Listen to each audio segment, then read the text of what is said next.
Welcome, Angry Faithful. Today on Nerd Sports 128, we're gonna take a look at dinosaur boxing.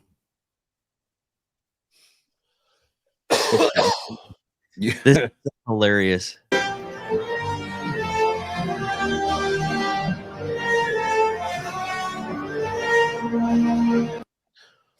I would do that. I seen that. I would do that in those inflatable, like the inflatable T-Rex ones. Yeah, Hell yeah. Throw me some gloves on there. I'll go stand in the ring in one of those. that was. I saw that and I was like, oh my god. Yeah. I'm okay. Yeah.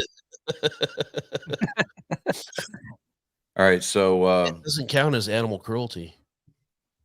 If This they're is- already dead. now, are they really velociraptors unless they've got little people operating them? Yeah, because the velociraptors are really small. They're like, Mhm. yeah. Yeah. See, these are the Jurassic Park genetically modified Oh, right. Yeah. velociraptors. So yesterday was the last day of the regular season for baseball. The playoffs started. We will get into the disappointments, the triumphs, the last second snuck in, gotcha bitches. But first, somebody that was very much a part of my early adulthood with the Boston Red Sox, Tim Wakefield passed away yesterday. Oh,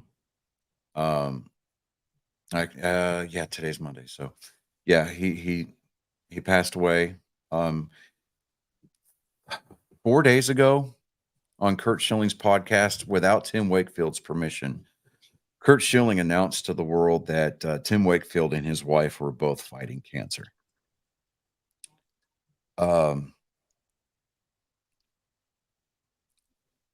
Tim Wakefield kept this private. He kept it from the public eye because he didn't want anybody to know. He wanted to make sure that the eyes of Red Sox Nation wasn't going to be upon him, but it was going to be rooting for the team. And I read something today written by a guy who works for the Boston Globe. I don't necessarily like this writer, but he's been writing for the team or on the team beat for a couple of decades now. Dan Shaughnessy.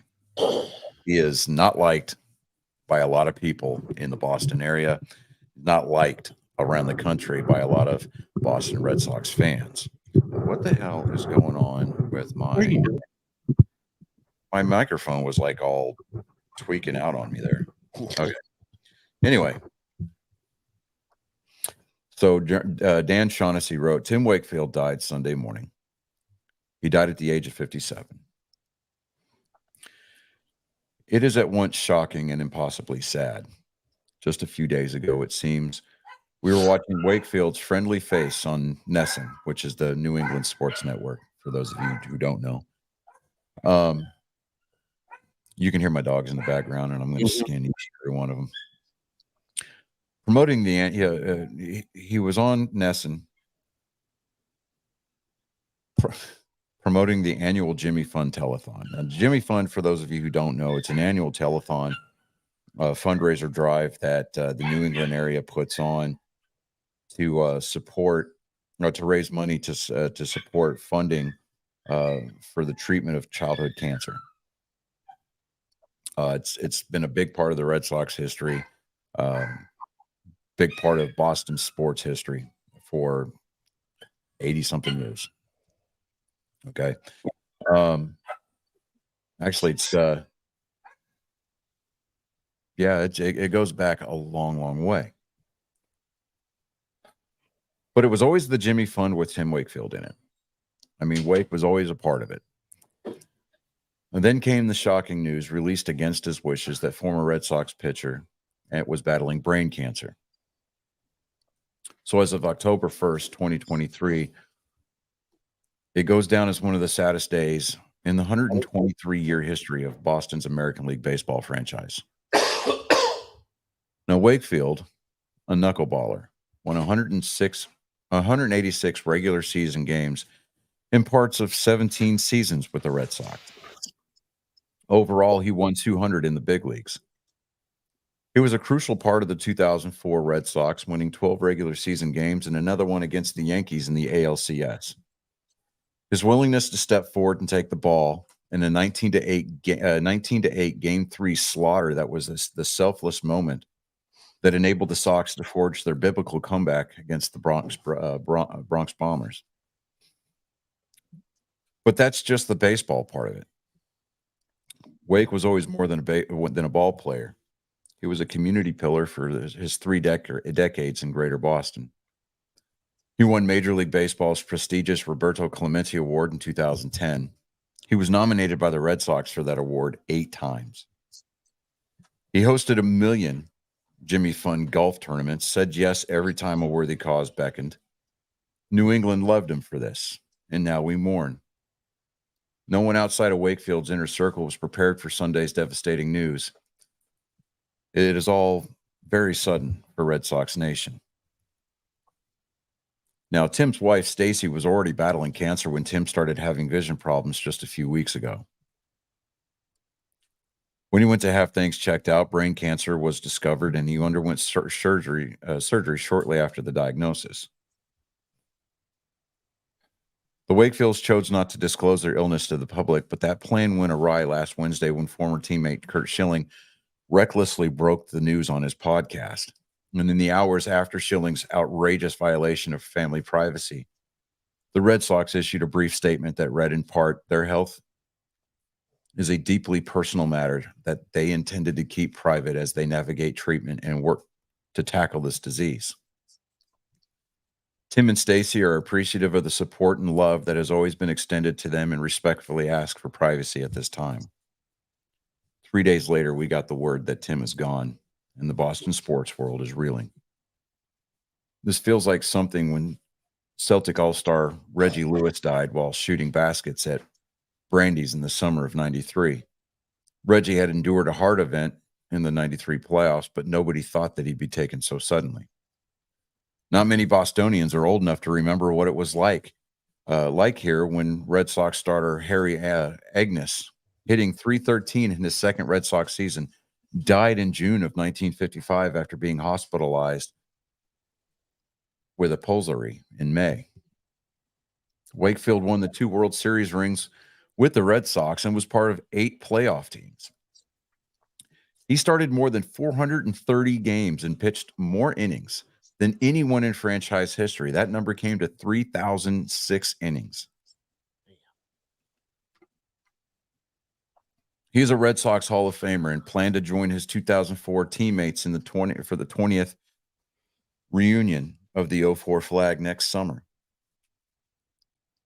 Boston's 2-time World Series manager Terry Francona had a soft spot for the knuckleballer, and in 2012 noted, quote, he was always ready to help out. Anytime we were short on pitching, he'd come find me and say, I got my spikes on. Wakefield was the unfortunate one who yielded the season-ending excruciating walk-off homer, and I'm ad-libbing here, to Aaron fucking Boone. Yeah. In the Grady Little Game 7 in the 2003 ALCS. That was heartbreaking. Wake worried all winter that he would go down in history as the Bill Buckner of the 21st century, but it never happened. He heard the love from Fenway fans on opening day 2004, and that love never wavered. Wakefield participated in this year's 20th annual Jimmy Fund Telethon August 30th, looking healthy and hearty, appearing via Zoom from his home. He joined NESN host Tom Karen, Jimmy Fund Clinic play lady, Lisa Schreiber, or Schreiber, there we go. Scherber, there we go. and the Jimmy Fund family for at least a 7-minute segment in which he professed his love for all things Jimmy Fund.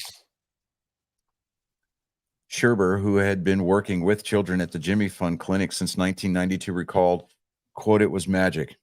He walked in and I knew.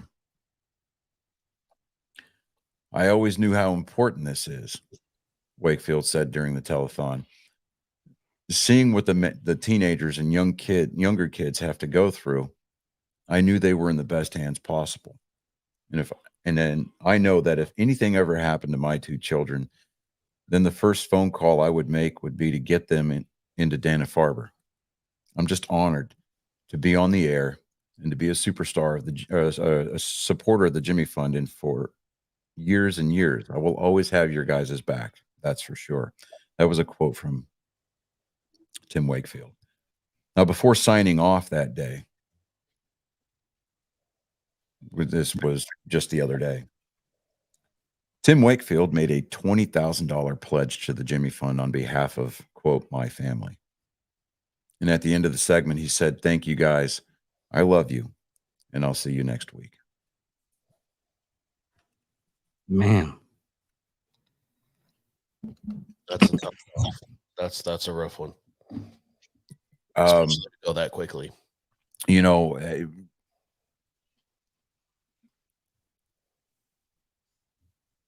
as a Red Sox fan,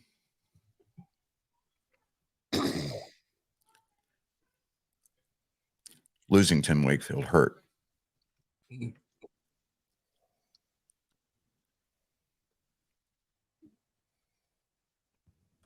I've been a Red Sox fan for as long as I can remember. When we lost Jerry Remy last year, you know, that hurt because he was part of the culture. He was part of the region.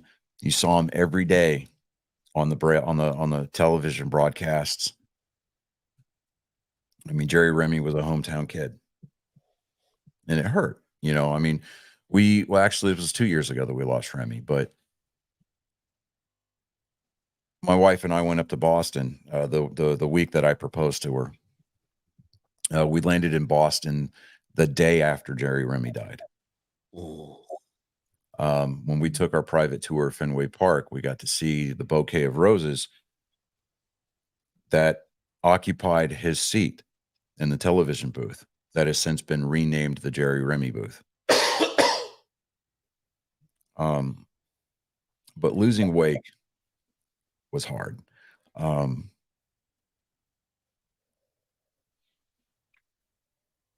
He helped bring into reality something that a lot of Red Sox fans, and myself included, thought that we'd never get to see.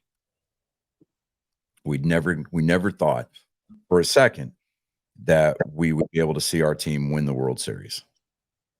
He helped make it a reality, not once, but twice during his time in uniform.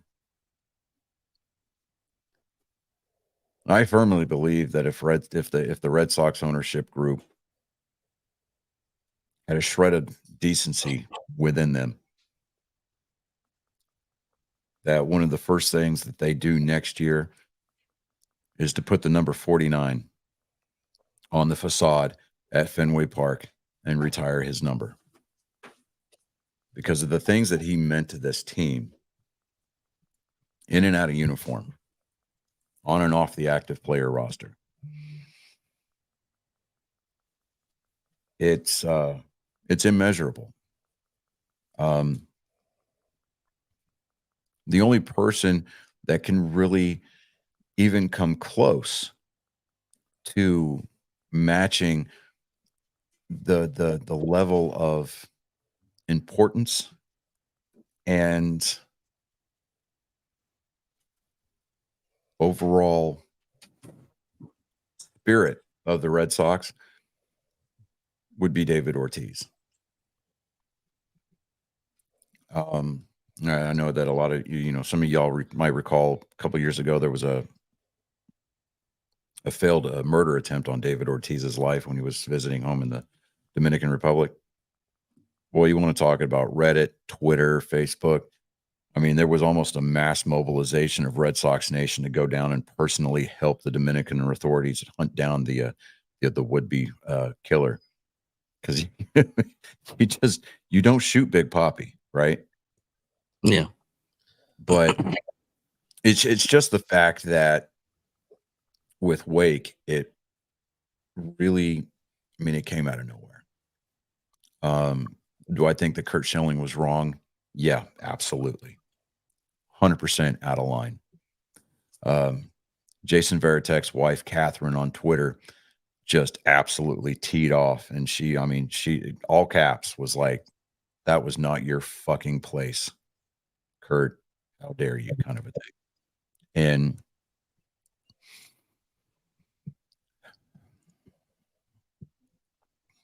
Yeah, to simply say not cool is not nearly enough. yeah, I mean, not cool is not nearly enough. Exactly. So, and then to lose him 3 days later. Right. I don't want to go out on a limb. I don't want to go out there and say that Schilling had anything to do with it by bringing his fight to the public eye. If anything, and I'm not making excuses for Curt Schilling at all, but if anything, it gave Red Sox Nation a chance to at least prepare. But I mean, it doesn't matter if the news was dropped 6 months ago. I mean, the fact that he'd only been diagnosed just a couple of months ago. No, actually, yeah,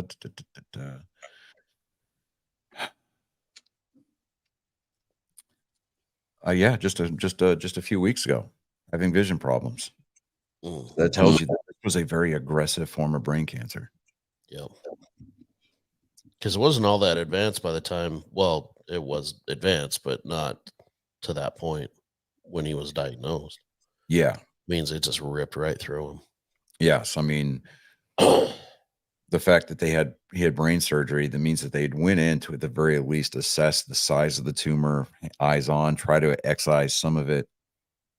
Couldn't get all of it, and what they couldn't get just progressed rapidly. Yeah.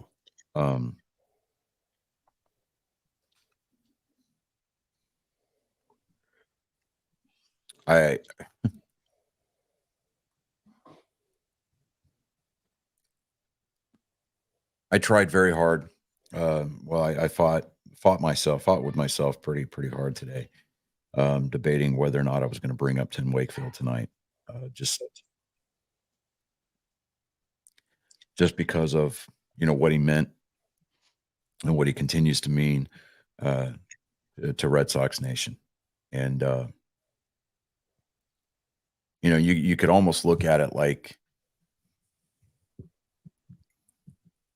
seeing our team, my team at least, win as prolifically as they did during their 4 World Series championship runs.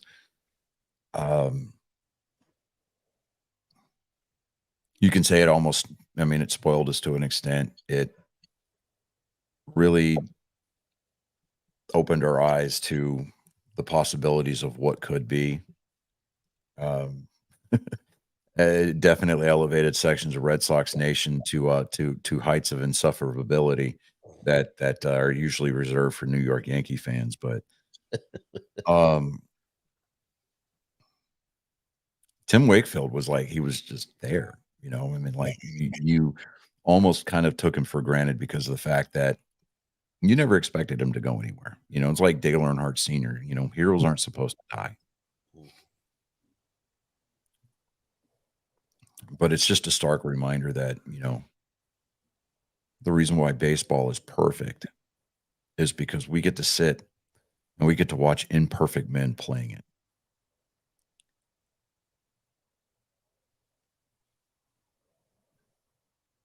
So when I finally decided that I was going to, talk about, I was going to put some dedicated time into talking about Wake,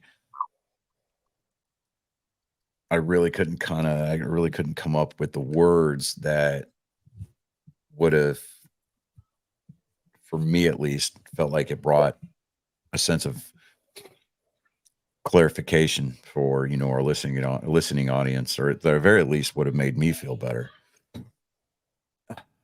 And then I stumbled across the Dan Shaughnessy piece, and as much as I don't like the guy, he did put it pretty eloquently. And so, I mean, Kevin Youkilis, Kevin Millar, David Ortiz, Dustin Pedroia. I mean, there's a lot of people that played with him during his time in the Reds, in the Red Sox organization, that were just completely hit out of left field. And Jason Varitek, I will guarantee you that Tim Wakefield's funeral, or at least his public viewing, there's going to be lines that are going to be backed up around the block several times for people to be able to go in and pay their last respects to Tim Wakefield. We'll never, ever, ever see another knuckleball thrown like the way that he did it. and well, even a Mariners pitcher tried to do the knuckleball, and yeah, he threw his first pitch was a knuckleball pitch, and he did that as a tribute to Tim Wakefield. So that was classy. Even though the Mariners missed the playoffs, that was classy. So, I'm not saying that we need to do a moment of silence for Tim Wakefield or anything like that. But, at the very least, even if you're not a Red Sox fan, you contribute to whatever cancer research fund that you might happen to be aware of, or at the very least, reach out and, directly donate to the Jimmy Fund. It's a good cause. It fights a terrible disease. And it gives kids hope that, one day that they're going to be able to, pull the IVs out and to be able to walk out of that hospital for the very last time. And they'll be able to carry on and live normal lives. And, one day we might see a Jimmy Fund recipient suiting up, putting on the spikes and running out onto the field somewhere in the major league somewhere someday and playing his first game of professional Major League Baseball. So, yeah. But with that being said, the playoffs are upon us. I'm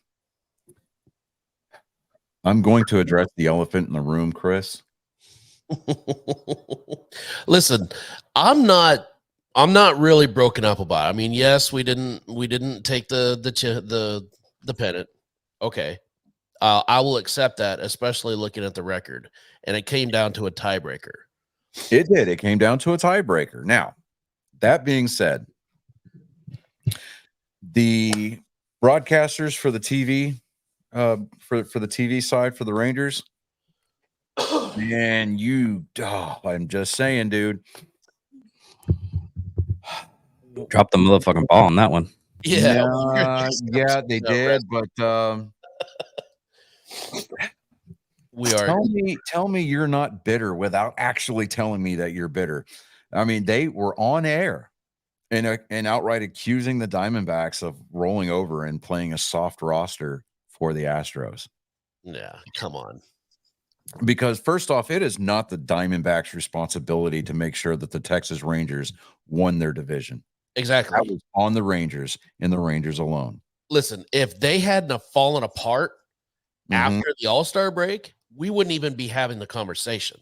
They were talking about it last night on the Red Sox radio broadcast. Yeah, they would have run away with it. There's only one. And the Red Sox finished under 500. They are going nowhere. They are all home today. Right? I no longer have a fucking dog in the fight as far as the playoffs are concerned. Yeah. Yeah. Okay? Period. Now, that being said, I wholeheartedly agree that even though the Rangers clinched a playoff spot the day before on Saturday, the fact that they didn't win their division after having led their division for a majority of the season and a majority of the final week Right. Even though you made the playoffs, I would say that this season would almost classify as a collapse. Yeah. Okay. Now, I agree. I agree. I mean, as I said, there was a small rally towards the end that mhm, put them, because they had fallen as far as third place yeah, under the Mariners. So there was a small rally to come back and actually clinch it. But it should never have come down to being that tight. There should have been no question on who was going to win the West. right. There should have been no question. Now, so as far as the rest of the major leagues is concerned, this will be the first time since I think like 2018 that the baseball playoffs have not included A, the New York Yankees, B, the Boston Red Sox, or C, the St. Louis Cardinals. All three teams are absent from the playoffs for the first time since 2018. Actually, 2019, if I'm not mistaken. But anyway, so That makes me happy. there is a bracket out there now. Not for your It's like a March Madness thing. Oh, dude. but You don't have to apologize to me because I knew I was unequivocally, unabashedly transparent from the beginning of the season that my Sox they were not going anywhere. I think you called it in like April. Yeah. Yeah, that was I want to That was say around April you called it. Was like, listen, it's a building year. We always have next year. Yeah. I mean, to be completely and perfectly honest with you, man, it wasn't one of these, hey, we're going to set the bar real low. So that way, when they exceed that standard, I'm going to be like, yeah, those are my boys. Had they made the playoffs, son, they would not get past the first round. Yeah. I'm going to be honest. I am worried about the Rangers in this. yeah, because their first go. Oh, For me, the Red Sox making it into the playoffs, what was it? Year before last, when they made it to the ALCS, they got 2 games from the World Series against the Astros. Yeah, something like that. yeah, the That Rangers year, first I wild thing every is every opportunity I got to watch the Red Sox in the postseason made me happy because I knew beyond the shadow of a doubt in my military mind that they were punching above their weight. Yeah. Absolutely. I'm like, Now, either because had they gotten past the Astros, they probably would have gotten swept by the Braves. now I'm going to put my Ranger goggles on for just a little bit and just say that I do hope that they were just saving themselves in this last series. They only needed the one win in order to get in. Okay. So Well, they David, I exerted want you themselves, to got the one win, and then they just they coasted to be able to save themselves for this. I know better. I absolutely know better. This is just wishful thinking. Okay, so here's how I've got my brackets set. Okay. For the postseason. All right, you've got Baltimore and Houston have the best records in the American League, so they get a bye week, right? They get the bye for the first series, right? Right. So for the wild card round, you've got the 4th seeded Rays playing against the 5th seeded Rangers. You've got the number 3 Twins facing off against the number 6 Blue Jays. So out of that pairing, I've got Tampa Bay beating Texas and moving on to play Baltimore in the divisional round. Okay, and it's nothing against the Rangers. I know that the Rangers basically kind of backed into the playoffs. They've got bullpen issues, they've got starting pitcher issues, and their offense is just barely coming up out of a valley. Yes. Okay. I agree. So- I'm very worried about this series. In the divisional series, I've got the Orioles against the Rays. I've got the Blue Jays against the Astros. Now, I have the Astros and the Orioles moving on to the ALCS.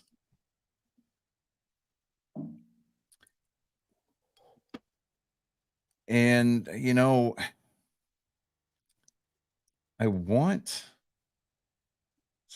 what I'm going to do.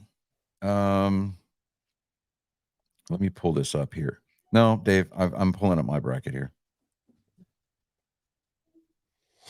Yeah, Dave, get the shit out of here. Like, back off, fucko. all right. I was actually Sorry. You do get some points for being Johnny on the spot and having Yeah. it, ready to go. But We've already got a Johnny on the show. Don't forget that. I mean, this looks like a piece of shit, like some kindergarten kid, made up. But good job, Johnny. yeah, but this one's filled out. I don't give a The shit. other one wasn't filled out. So this Yeah, one is mine was filled out. support. It wasn't filled I out. got numbers on mine. Those are made on crayon. This actually has his picks. Like, I understand you have a hard time reading, but read. It's filled out with his picks so that he can actually say, see how in the middle it shows Atlanta Braves. That's who he's picking to win the whole thing. See, it's all filled out, professional like. All right. So I've got the Astros beating the Orioles because you think about it, yes, while the Orioles are the number 1 seed, they've got the best record in the American League. At the end of the day, it comes down to playoff experience. Astros do have a ton of the Astros have got a wealth of that. I would probably say that the Astros are going to beat the Orioles in 5 games for the ALCS.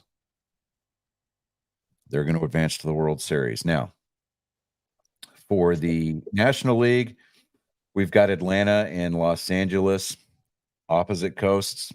Got the bye for the first series. So the wild card, we've got Philadelphia against the Marlins. We've got the Milwaukee Brewers against the Diamondbacks. I've got the Brewers beating the Diamondbacks and moving on to play LA, and I've got the Phillies going in to play Atlanta. Now, you want to talk about a team that absolutely fell into the playoffs? It would have to be the Philadelphia Phillies. Absolutely. They have been hot garbage all year long. But they made it in. They made it to the World Series last year as a wild card. So anything can happen, right? Baseball does what baseball does. But I've got the Braves playing the Dodgers in the NLCS. I've got the Braves taking it.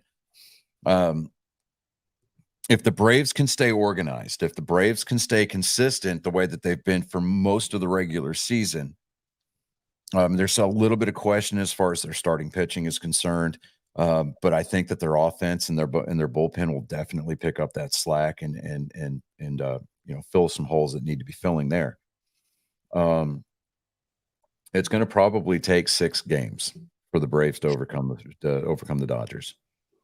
But then we're looking at a World Series rematch, not from last year, but from 2 years ago. And I think it's going to come out the same way it did 2 years ago. I think the Braves are going to take the Astros. It might take them 6 games to do it, but I think the Braves are going to – I've got the Braves picked to win it all. So right here, as a matter of fact, live, I'm going to submit my picks. And it asks you some questions.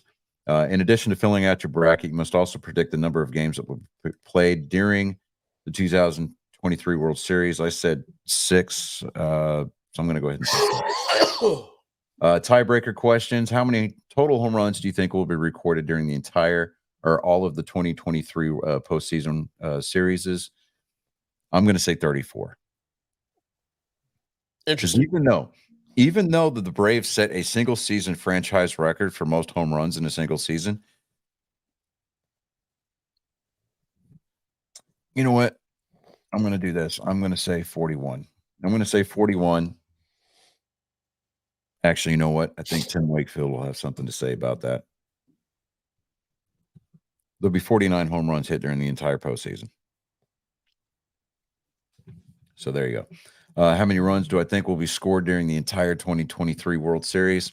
26. Because both pitching staffs are just going to be absolutely on fire.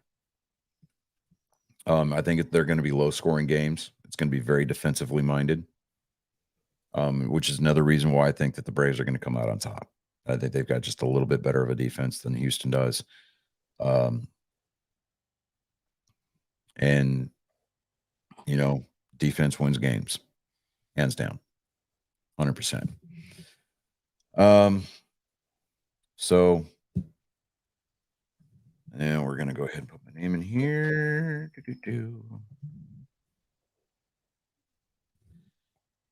And submit my picks. All right, there we go. So I waited to do that until we got on the air to submit my actual bracket. So I'm locked in. There's not going to be any of this waffling, none of this throwing the penalty platypus and going to need to get a replay on that. No, I am on record having submitted what my picks are going to be. So I disagree on the Astros. I think they're going to fall to Baltimore. Okay. I mean, that's fair. I still think it's going to be the Braves getting all the way through. Mm-hmm. But I don't think the Astros are going in this year.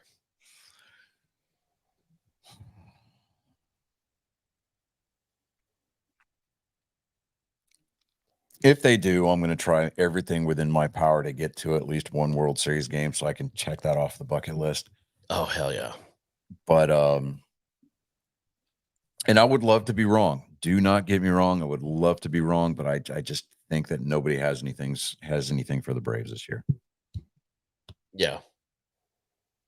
So, I mean, we're going to have to sit through an entire season of insufferable Braves fans not knowing what to do because they're not used to a city that wins anything.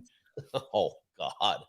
It's like Listen, if you live in Atlanta now, you better start making sure your insurance is paid up. Yeah. I mean, Atlanta's a lot like Cleveland, except hotter. It's worse. Whereas Cleveland smells because of the river, Atlanta stinks because humidity and pollen. So, there's that. I'm just kind of putting that out there. So moving on to the NFL. Yeah. This was a fun week. It was. Let me get in here. All right. So I have one thing though. Wait. I'm going to give you some props, David. Right out of the chute. And you better enjoy it because this doesn't happen often. Chris and I picked the Packers to beat the Lions on Thursday night. Oh, by God, the Lions surprised everybody and made David a winner. The sun does shine on a dog's ass once in a while. Blind squirrel finds a nut, and blind pigs find truffles. It was shining brightly for our dear And David. I lost a friend because of that. Mike, really your friend? Commented on the our picks is like, congratulations on being right. Unfortunately, you rooted against my Packers, therefore we no longer be friends. Now I reply, it's like, listen, I know this is an upset. This is upsetting you right now that you back and I put a green throw up face Green Bay Packers. See what I did there. Nice. I would like to discuss it in more detail, and hopefully we could continue our friendship because we still hate the donkeys. And he goes, okay, we do hate the donkeys. So so you are what we can work things out. And he put the a meme of Packers Bronco fans be like, and the Bronco, like, I guess it's like a sex thing. Roar, I'm a horse. Yeah. Okay. So for the next game, it was the game played at Wembley Stadium in London. We had the Jags pick to beat the Falcons. Did you watch the Toy Story? No animation thing. I haven't been able. I haven't had a chance to go and look on Disney Plus to see if it's on there. So I'm almost to the point where I've seen footage from it, and I'm just like, I don't think that I could bring myself to watch that and take the game seriously. And like, it's designed bring 6 and 7-year-olds into the game. I want to see how bad it actually is because it didn't. Yes, it felt It very. would almost be akin to Nickelodeon putting slime graphics in real time on the game. Yeah, They it's pretty much like that. they actually had a Nickelodeon slime game last year, I believe it was. Mm-hmm. They aren't they doing that again this year? It wouldn't. Yeah, I think so. Now, the next game, it was the Bills over the Fish. Now, Chris, you decided to break rank and thought that the Dolphins, after putting up 70 points, were just going to go in and they were going to absolutely decimate Buffalo. God, you're wrong on that one. Buffalo took the challenge to heart, and they put a 48-point beat down on the Dolphins. Now, to the Dolphins' credit, they managed to actually put up 20 points, but still, that was a 3-4 score game. That was a 4-possession game. Yep. So now that everybody, after this game, we have all fallen back into step with each other. We can maybe we'll see. Right. Now, we went out on a limb and we decided that the Vikings were going to seek out and get their first win of the season against the Panthers, and they did, 21-13.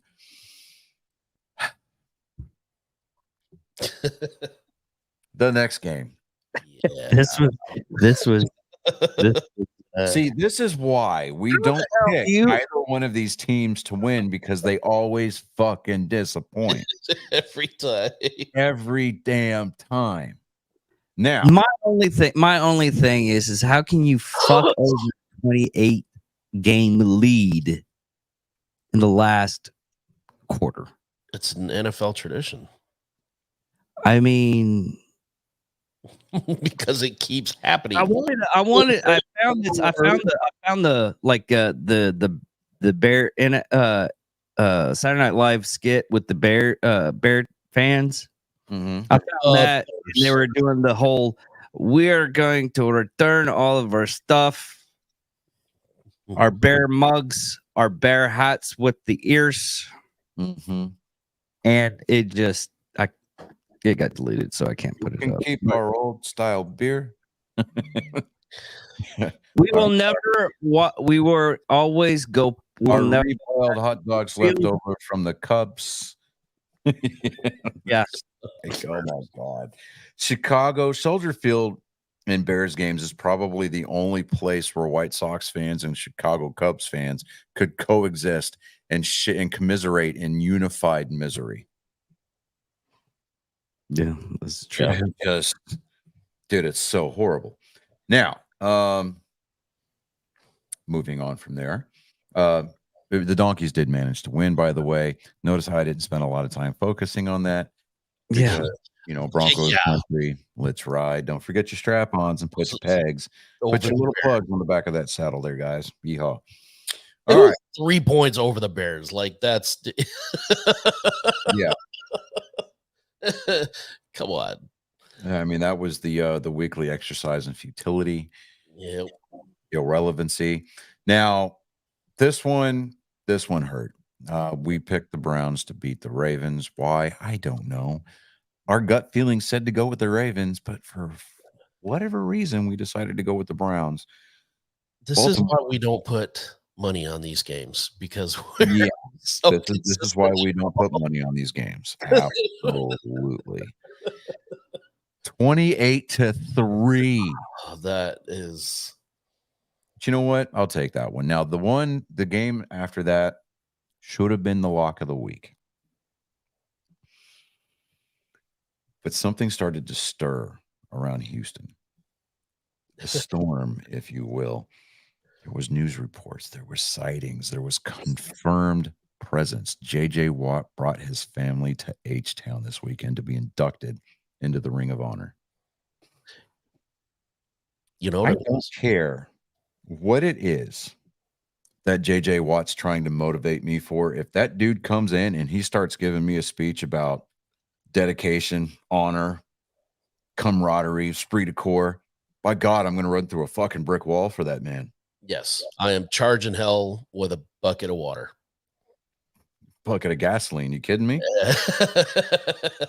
The Texans beat the Pittsburgh Steelers 30-6. I'm like, good God, where did that come from? It's bleed over from the Astros. It has to be. There was the Astros sprinkled a little bit of their. Well, the Astros didn't play until later in the evening. But it was, they knew they were going to.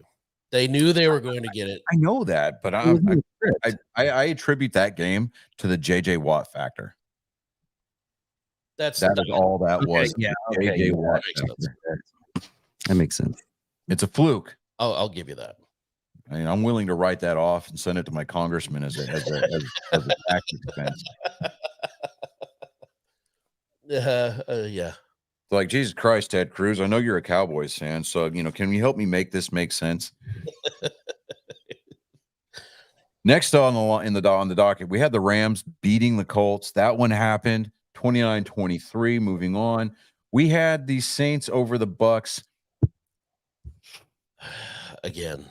And who they that disappoint us all the time. That would be the New Orleans Aints. That's who that. Okay. 26-9. I still didn't feel comfortable with the Saints. I still didn't either, but the News really don't have much this year. No. Now, we had the Redskins losing to the Eagles. That one happened, but by barely. That was a good game. It was a good game from what I saw, but should not have been that close. It should not have been that close, but that kind of gives you reason to stop and pause and think, does Washington have something for somebody this year? I don't know. We'll have to wait and see. Knowing the Cowboys' luck and the way that it's been going so far this year, they'll go out and win 2 games and then drop a damn goose egg. And guess who it'll be against? Ugh. Okay. They're going to stomp 2 and then landslide lose by 1. Yeah. And then go and just rinse and repeat. Then we had the Bengals beating up on the Titans, which should have been, you would think. But I don't know what the hell Joe Burrow's problem is this year. What is going on with you, Joe? I mean, really, call in, comment, drop by, do something, do anything. I do not care. We didn't know. But figure it out, bud. Right now, you're 10-ply. You're spare parts. I mean, come on, man. It's fucking embarrassing. You're a Pop-Tart. You're soft in the middle. God. Your entire O line's getting getting a squeezy on the aqueduct on the aqueduct right there. Good God. Give your balls a tug, tit fucker. Jeez. Speaking of which, season 2 of Shoresy is out. Oh yeah, it is, Brad. It already dropped? Yeah. I gotta check it out. Fuck you, Shoresy. For what? For what? Huh? But the Titans managed to beat up on the Bengals 27-3. Then we had the Chargers over the Raiders. No, the Raiders fans. Raiders 6 times on Sunday. Hold on, everybody. Before we go through this, I wanted to put something up for the Raiders fan. Just because.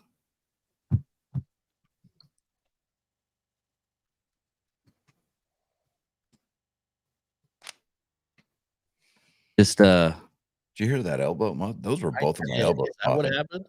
That's what happened. I thought you chair. That was that was my elbows, bro. That was brutal. I just wanted to put up this for the Raiders. Hotline. I know you need to be upset about this week, but yeah, just remember 988, and you can get some help for your sadness and depression. Now, theoretically, the Raiders could probably blame Bono and U2 because they did open up the Las Vegas Sphere with the first ever concert inside of it, which footage from that on TikTok looked absolutely awesome. Yes, I can't stand U2, but for something like that. The only thing is, can you imagine how much tickets would be to get in there? Like, it's bad enough that it's going to be U2. It's going to be $200. Oh, yeah. but then you add all the stuff like they have to justify paying for the whole thing. Yeah. What's I it called? want it much. Vegas ball. The Sphere. Yeah, the Sphere. Like even Every one of those LEDs is as big as a baseball. yeah. I mean, that right there, David. That is the size of a single LED inside that sphere. Can you imagine watching porn in that thing? You would get vertigo and you would be dodging money shots left and right. You'd be ducking right there.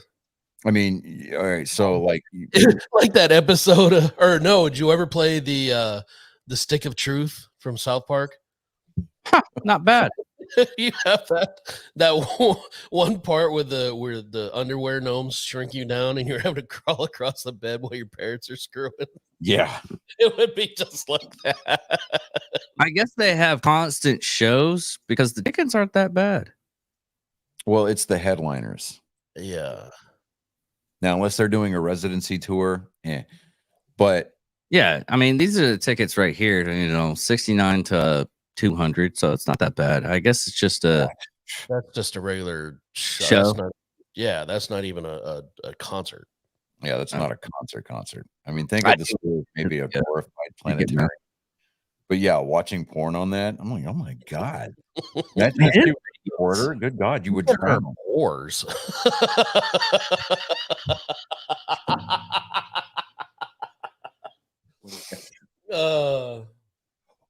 That would be too much. I don't know about that.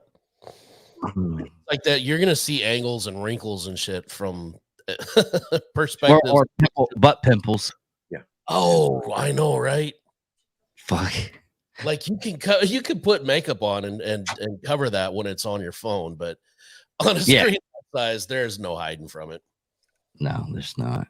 You can't airbrush. Can you imagine if the guy that you had help you hook that up to watch porn on the inside of the sphere actually accidentally hit the wrong button and broadcasted your fucked up fetish to the entire city? Mommy, what is that octopus doing to that lady? You got Corey Case over there going, "Help me, stepson, my head's stuck in the dryer." Mommy,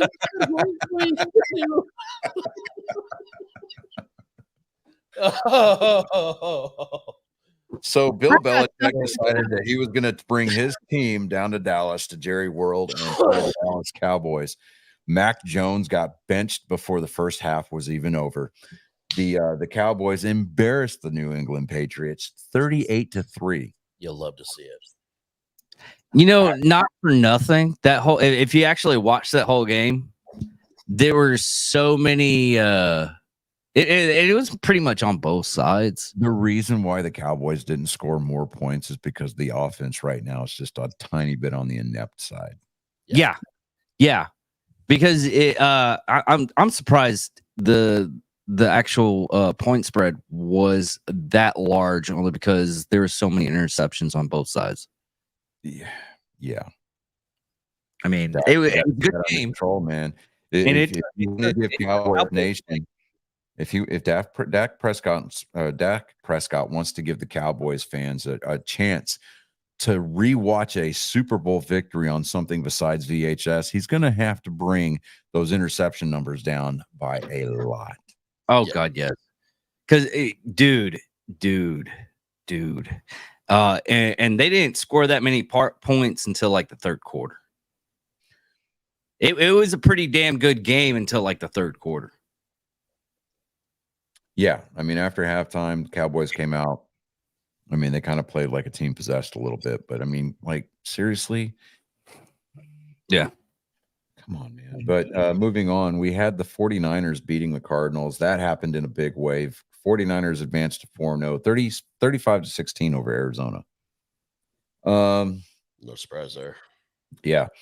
Then Patrick Mahomes, Travis Kelce, and Taylor Swift go to the Meadowlands to play the New York Jets. I am beyond tired of everything to do with Taylor Swift. I proposed this theory. They showed her more than they showed. I understand that, but here's the thing. Here's why. Just hear me out. Submitted for your approval. A little bit of Rod Sterling there for you. Everybody says you get all these Swifties that are like, oh, T Swift's going to put Travis Kelce on the map. Nay, nay. Other way around. I submit to you that Travis Kelce is going to save Taylor Swift's music career. Which that alone, I kind of hate him for. Yeah. But okay. I got the one thing. internet is a buzz now. I'm going to shut this down. I'm going to shut this down right now because everybody's missing the greatness that was actually there. Hugh Jackman and Kelsey's mom. No. Hugh Jackman and Ryan Reynolds were there in the same box. Yeah, but Ryan Reynolds didn't really look. Taylor Swift. I don't give a shit. Reynolds didn't watch but maybe 10 minutes of that game. Yeah, he could not care less. Couldn't care less. He's you know why? Because he owns his own football team. The Wrexham. What is? I don't even know what his mascot. Wrexham FC, I think it is. Wrexham Dragons. Yeah, but point is, the Kelce mom, dude, she was rubbing elbows with T Swift last week in the box, and then this week she's in there hobnobbing with Jake from fucking State Farm. No way. Yeah. That is right. That was right. That was funny. That's bad. That's when you know you've made it. And I submit to you tonight's dinner, Frito chili pie, dude. Oh yeah. Oh man, you got the chips on the bottom, you got the chili and the cheese, the sour cream, the onion, and you got to have the Cholula sauce, bro. I have a pork roast going in the slow cooker right now. See, that's what's up. But now, the thing about the Chiefs' margin of victory over the Jets, and everybody thought it was football IQ living in the year 3000. You got like a minute 47 left. Patrick Mahomes has got the end zone dead to rights. He slides and comes to a complete stop in bounds on the 3-yard line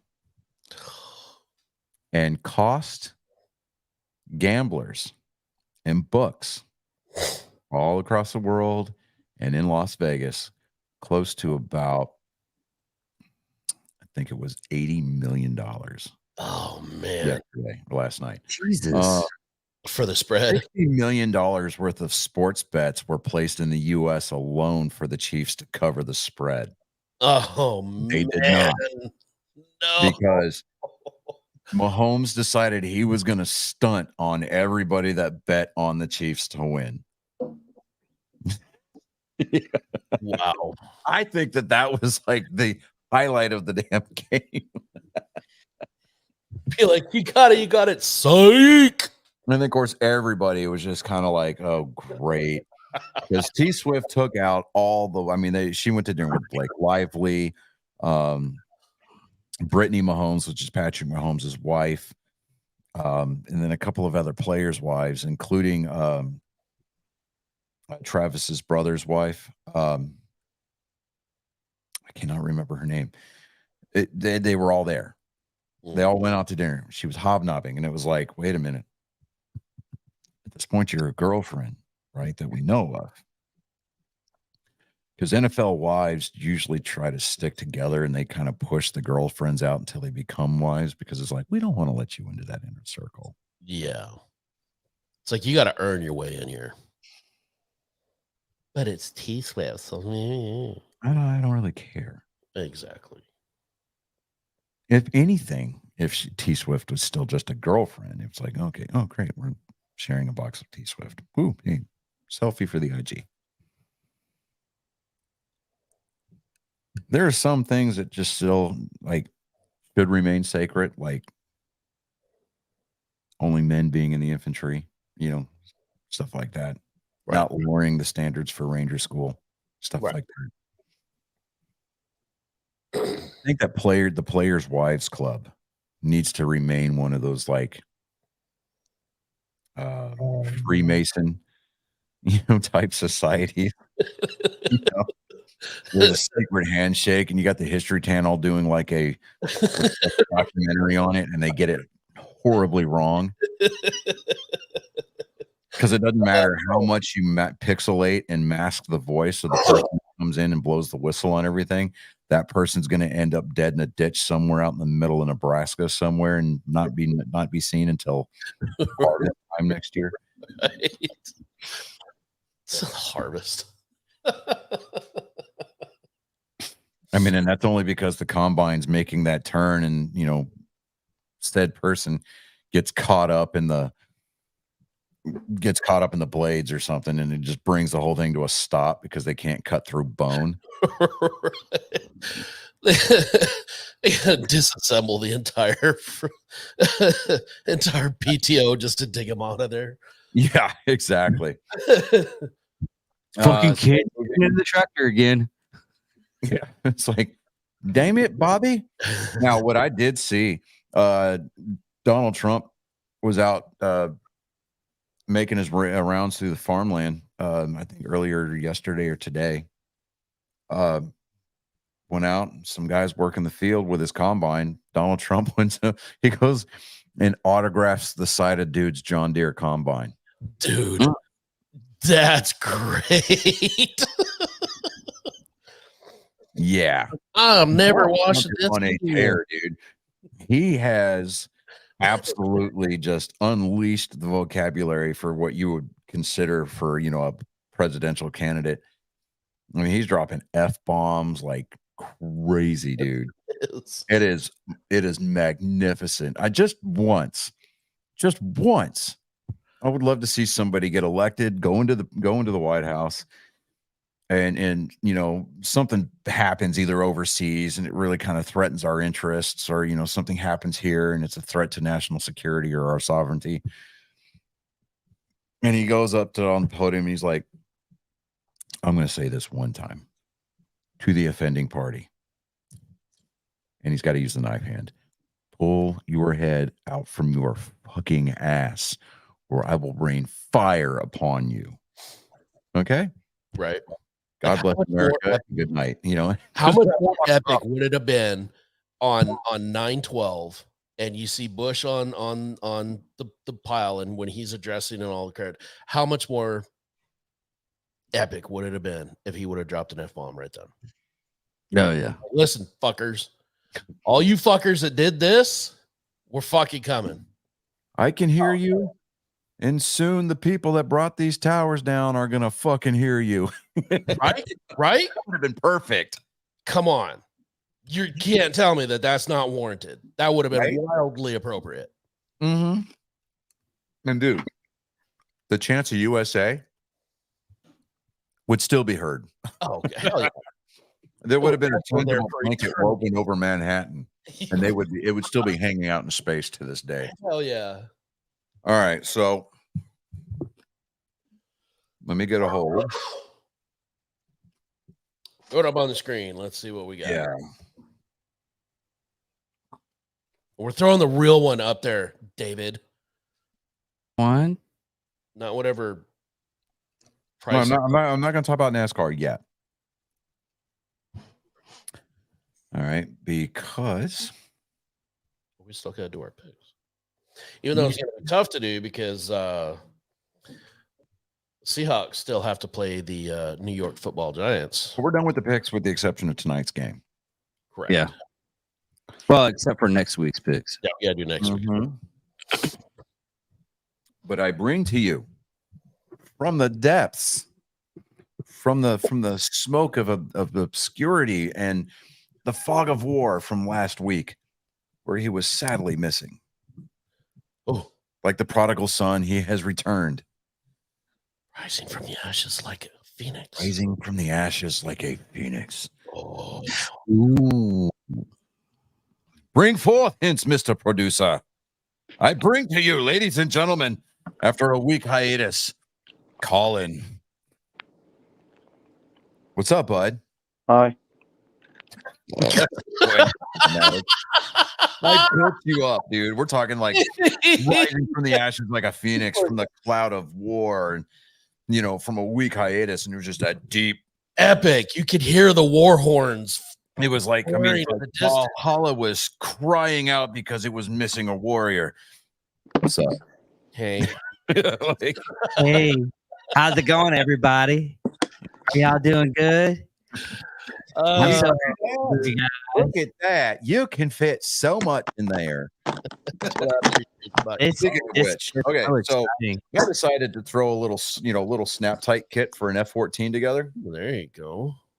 Sexiness. I'm going to paint this thing completely gold, and I'm going to make a little homemade Top Gun trophy, and I'm going to hang it on the wall back here. Oh, cool. Right? The trophy Hey. for second place is in the women's bathroom. Oh no! See, there's 2 O's in my goose. Fantastic. Oh, Is it like a Turkey Christie or something? Huh? What'd you say? Turkey baster. David. Every time. You know, Top Gun is a movie about airplanes. You, Mr. Sky Janitor, the air wing of the military, we thought that you would, at the very least, would know about this. You could quote that movie verbatim. You have erotic dreams about the volleyball game. You're crying out loud. Actually, I've never Good night, really. He was so caught up on that. All he could see was just sweaty, shirtless men in tight jeans. That's all it was. Yeah, I kind of blanked out after. I bet he's got a loop. Kenny Loggins playing in his bathroom, playing with the boys. Come on, man. Every time the light turns the light on, Little spritz of baby oil hits him in the chest. Why are you upset about that? I mean, it took me a long time to pick Oh it up. no, we're not upset about it, dude. I mean, if anything, kind of low key jealous about it. But I'm just saying, seriously, man. saying, yeah. I mean, It took All me right, a long Paul, are you ready to wow us this week? Because while we delivered your jokes from last week on our own, oh, yeah, the delivery just wasn't there. It just kind of fell flat. It wasn't the same without you, bud. These jokes are So you're making up for your absence last week? yes, these are pretty All right, high For quality. those of you who don't know, Colin last week was absent from the filming of our episode because he was playing in a scrimmage game for his high school baseball team. Tomorrow night, he has actually his first game, right? What? Is your first game tomorrow? No, it's another scrimmage game. Oh, it's another scrimmage? Okay. So we have He's going to play tomorrow. And yeah, I mean, at this level, kids are throwing 85 to 90. Colin made contact last week, and even though he didn't get on base, he made contact. And that's after having taken a full year off. and it was because I'm not used to left-handers. Like you don't really see a lot of left-hander pitchers. Mm-hmm. So then you have to kind of adjust. Point being, The only time he sees any kind of consistent left-handed pitching is when I'm throwing live batting practice to him. So, but all right, so we're gonna listen to that. get this started here. Oh, actually, you know what? Before we do, I was remiss last week when we were recapping our Texas Motor Speedway experience. There was a pitcher. Traction out of that story. There was a pitcher that I really wished that I would have shared. So let me go ahead and pull this up here. Did I don't think I've even. All right, go ahead, I took David. If you'll pull that up for me. See, my wife knows what's up. I don't want to say that I've trained her well, but I've educated her. How about that? So 7-Up, for those of you who don't know, is a superior soda as it relates to the whole Sprite versus 7-Up war, right? Mm-hmm. However, if you take 7-Up and you squeeze fresh lime juice into it, it takes it to a whole new level. Yeah. But so getting back to the whole presentation, remiss and apologizing for last week's, oopsie daisy. Chris and I saw this gentleman walking up to, past us, and we yelled out, "It's the Catalina fucking wine mixer." And he turns around and he goes, "I actually got this shirt in Catalina." I said, "Sir, you need to take your picture with us." And he obliged. So, yeah. Right there. I didn't realize that I had covered up part of the wine, though. I mean, doesn't matter. Still had sex, right? Absolutely. So, yeah. But yeah, so I felt I needed to correct myself from last week. So to Mr. Catalina Wine Mixer, we do apologize. Not that you're listening. If you are, great. If not, we don't really care. Listen, did you know? No. It is time once again, ladies and gentlemen, boys and girls, angry faithful of all ages.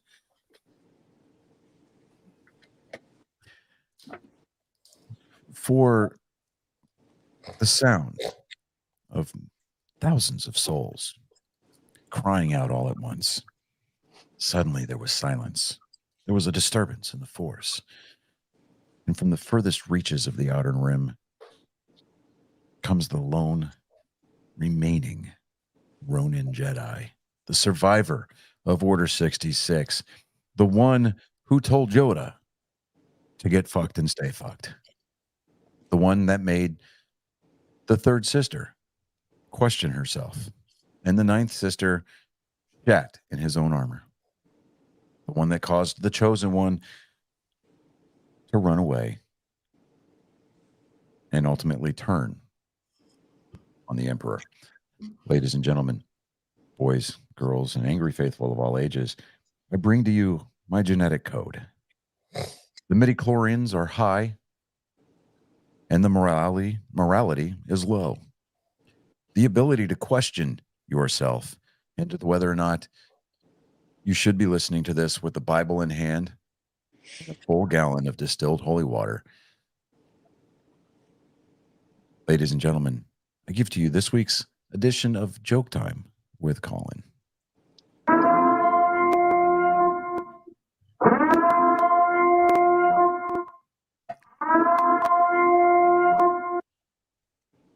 Okay, go for it, Colin.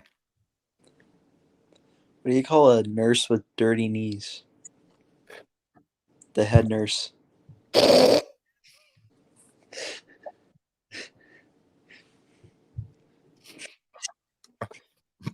Okay. My favorite nurse. Hello, nurse. What was that? Doctor, I need back.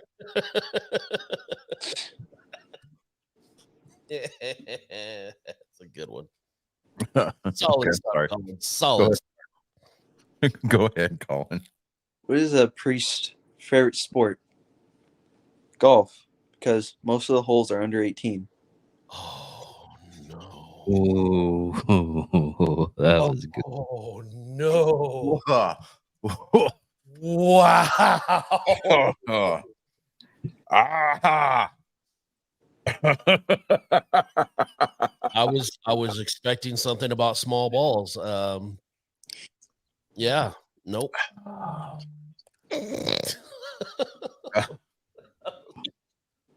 That was a good one.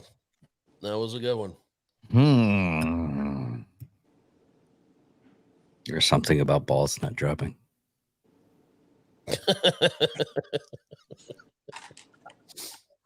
That no, you know what? That's low hanging fruit. I'm not going to touch that one.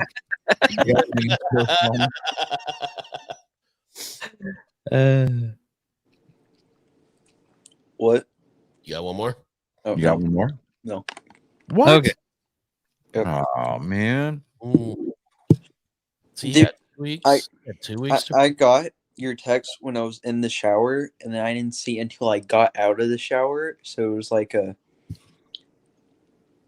had to like speed get these jokes. Well, you picked some good ones though. That sounded, Johnny. That Yeah. sounded vaguely like an excuse.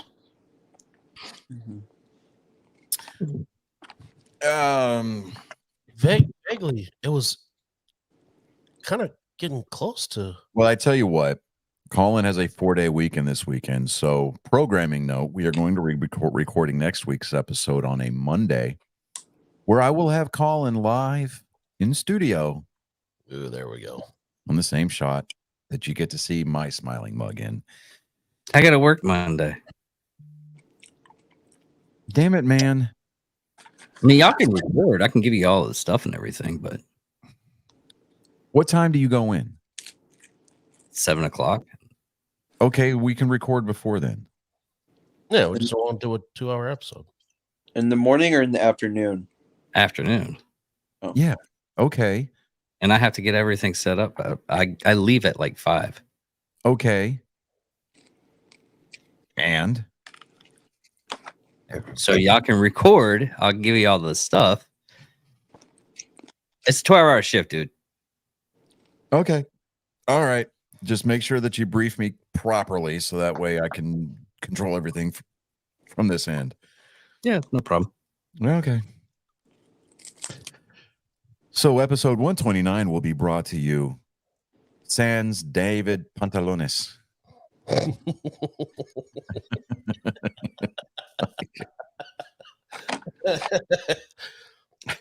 We can go all around on Friday. But What? the good thing, well, the good thing, Friday? We're talking about Friday. Friday. We're talking about Friday? Friday. Friday, Yeah, Friday. Friday, We're talking about Friday. Friday.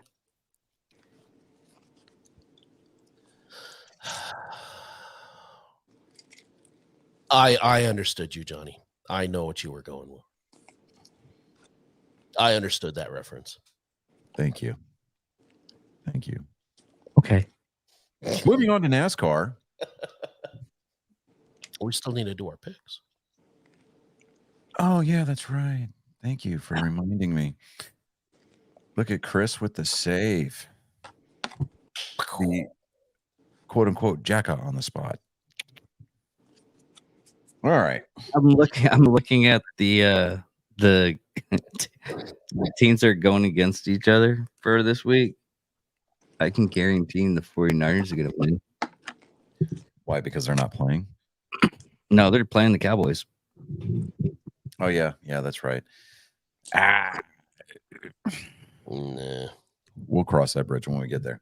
Okay. So, first on the docket for Thursday night, we have got the Bears visiting the Redskins.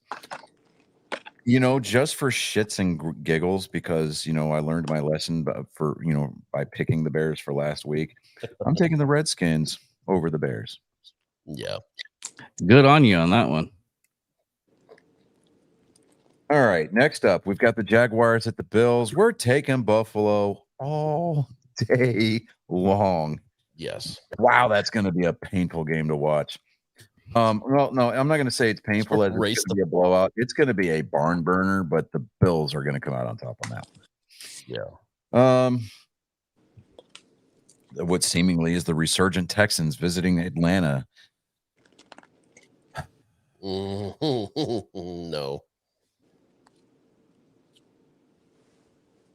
I'm going to take the Texans. Really? Yeah. Wow. That's brave, Cotton.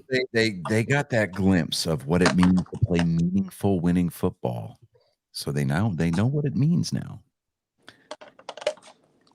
And Atlanta's probably still going to be just the tiniest bit jet lagged and you know, maybe missing a couple of kidneys since they've had that trip across the pond. Right. You know what? I will agree. I'll take the Texans only because of that fact.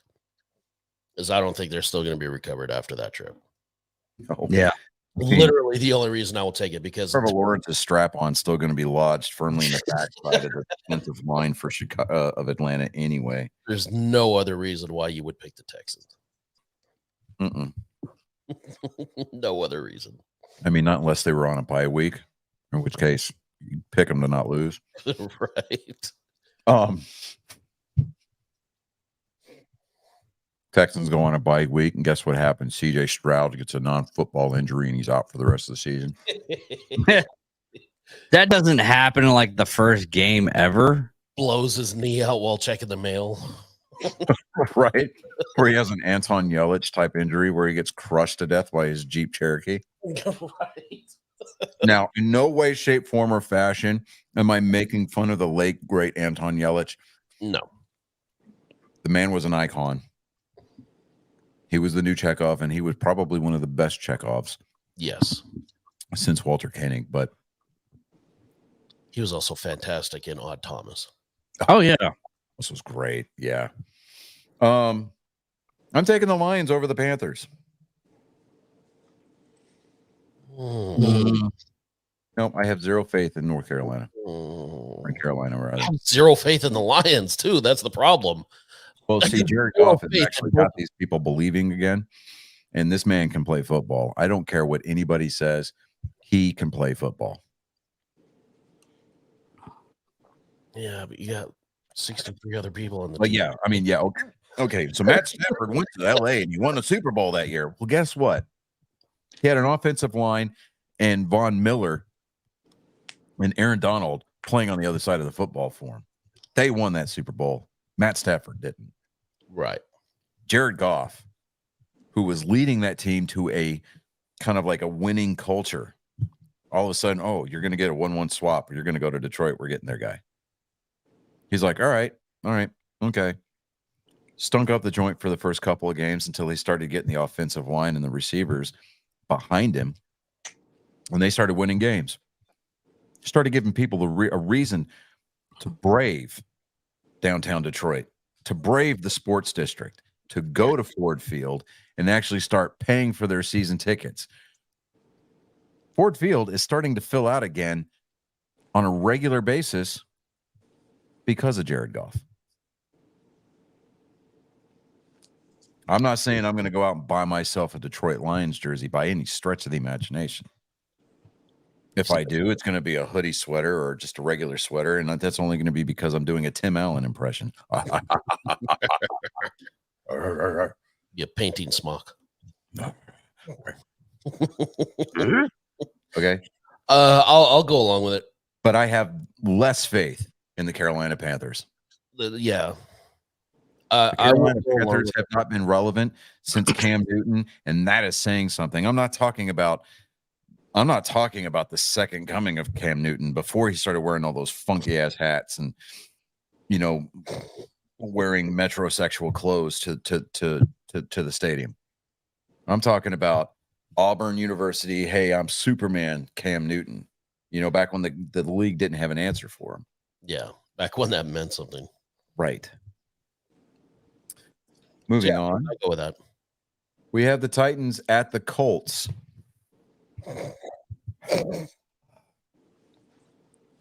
I'm gonna go Titans on this one. You think so? Mhm. Because Again, initially I was leaning Colts on it. this one too. Nah, Titans. We're gonna go Colts. I mean, we're gonna go Titans. Titans over the Colts.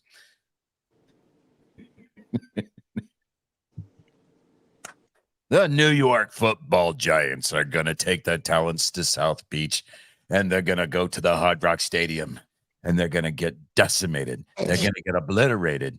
They're gonna get embarrassed by the Fish of Miami. That's my pick. Yep. Yeah, I don't know why I was like suddenly a chain smoking Jewish gangster. I don't know either. I'm wondering what happened there, but okay, whatever. Hey, You know what? Go ahead. Fill you're your one-dimensional, David. Doesn't mean you got to give me some shit. go ahead. Fill the airways with your mediocrity. It's okay. My mediocrity. What am I fucking Mediocre. forecasting the weather for you, David? It was his media mockery, is what he was trying to say. Thank you, Chris. As Dude, opposed that's to not what you were trying to say. as opposed to your tiny awkwardy. Is that Are you done? Ah. I mean, for thank now. God. For now. For now. Thank God No. Colin does the I joke. need to hydrate. I need to hydrate and I need to refuel because before I start pile driving you again, I need to get my strength back up because Gotta recharge. Gotta yeah, I charge gotta him. recharge, man. He's not a young man anymore. Bro. So we're gonna take the fish over the Giants. Moving on. Enthusiastically. Saints at the Patriots. I hate to say it, but I think the Saints. You think so? Nah, I think Pat's got it. Think about it like this, David.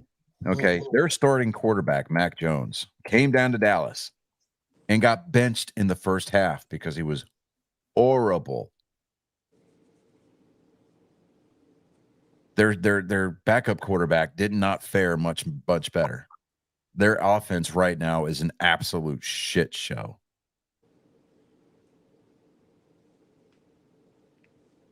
Do you really want to go on record as picking the Patriots over the Saints? Yeah. Okay. All right.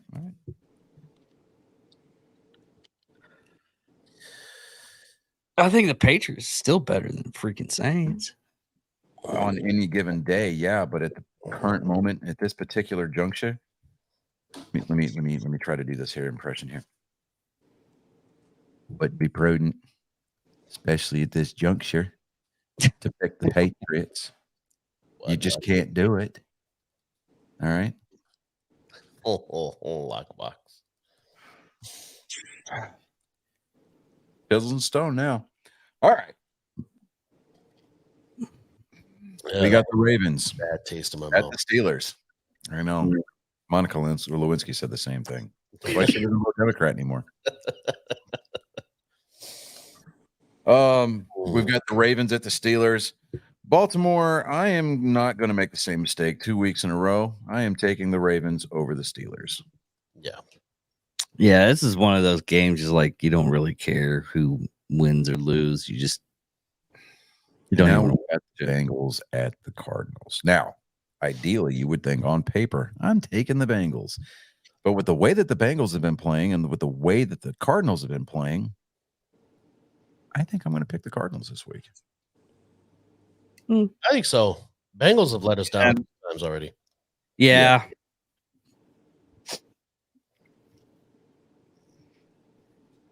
Then we have the Eagles at the Rams. That's easy. I want to pick the Rams so bad. Yeah, you're absolutely true on that one, but Emotionally, I want to pick the Rams. Yeah. But I also know that's just because of my hatred for the Eagles. Realistically, we all know that the Eagles are just going to spank them. Yeah, unfortunately. I don't like saying it.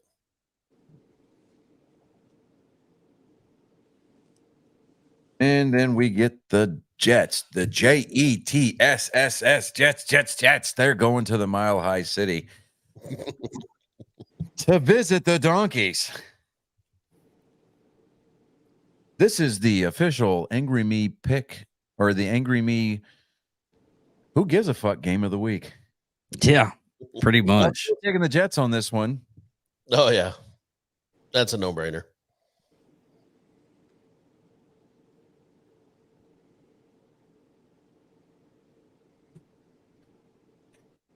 I realized I just can't type. Instead of Jets, I wrote jests, like jesters. I say keep it in. I already fixed it. Correct, yeah. Okay. The question that is plaguing the NFL world right now is, will T-Swift accompany Travis Kelce and the Kansas City Chiefs to Minnesota for their game against the Vikings? It's not like she's doing anything right now. The Eras Tour is over. So, I mean, hey, she made what, like $5-6 million a show? She's got a little bit of cash to burn. Why not take some time off, travel, see as many NFL stadiums as you possibly can While she can. while she can, because we all know that Travis Kelce's doing nothing more than serving as a buoy, as a life preserver, as a distress beacon, a lifeboat, if you will. Travis Kelce is going to do for your career what the lifeboats on the Titanic couldn't do for its third-class citizens. It's going to save you. Oh. Speaking of bringing- Unlike the Ocean Gate sub, Travis Kelce will not collapse under pressure.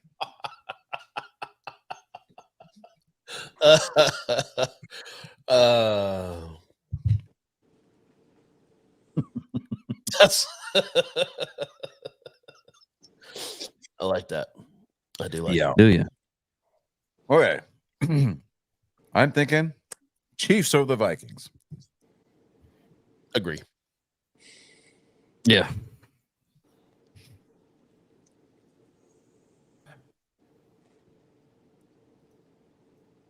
Whatever reason, my autocorrect wants to change Chiefs to chefs. I know it's Kansas City and there's a lot of cooks there, but Is it Actually, not the same kind of roast them? they have some actually real good barbecue there. Shut your whore mouth. I swear to God. Just when It's I the only place in this country that I would willingly, and it's only because I've had it, willingly eat barbecue from besides the great state of Texas is Memphis. And that is because they got some badass ribs there, dude. Oh yeah. no. Go to the Pig and Whistle right there off the main interstate coming through Memphis. That's where Elvis used to eat. That stuff's good. Oh, yeah. Especially as the appetizer, they got the pulled pork cheese fries. They're stacked that high on the plate. Ooh. Got my attention, sir. Oh yeah. You go in there, you better wear your pregnancy pants. Go in there and pull your best, do your best impression of Joey Tribbiani on Thanksgiving. Joey don't share food. Joey doesn't share food. I mean, that plate comes in there and sits right in front of you. The waitress is like, "Can I get you anything else?"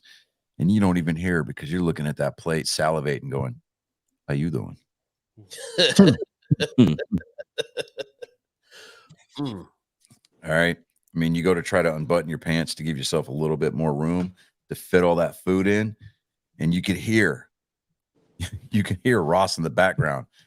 Pivot.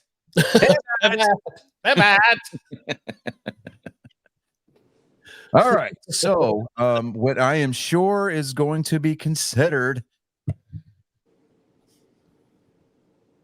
an important game. The Cowboys are going to Levi Stadium to play the 49ers. This one I want to discuss.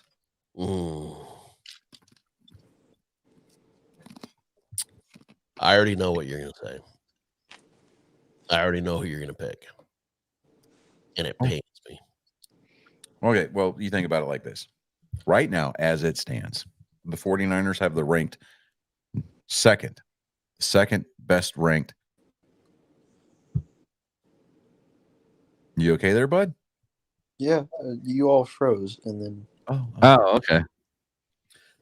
So the Cowboys have the number 11th offense going overall versus the San Francisco number 2 offense. Now, that being said, Dallas has the second ranked defense versus the San Francisco 49ers 6th ranked offense or defense.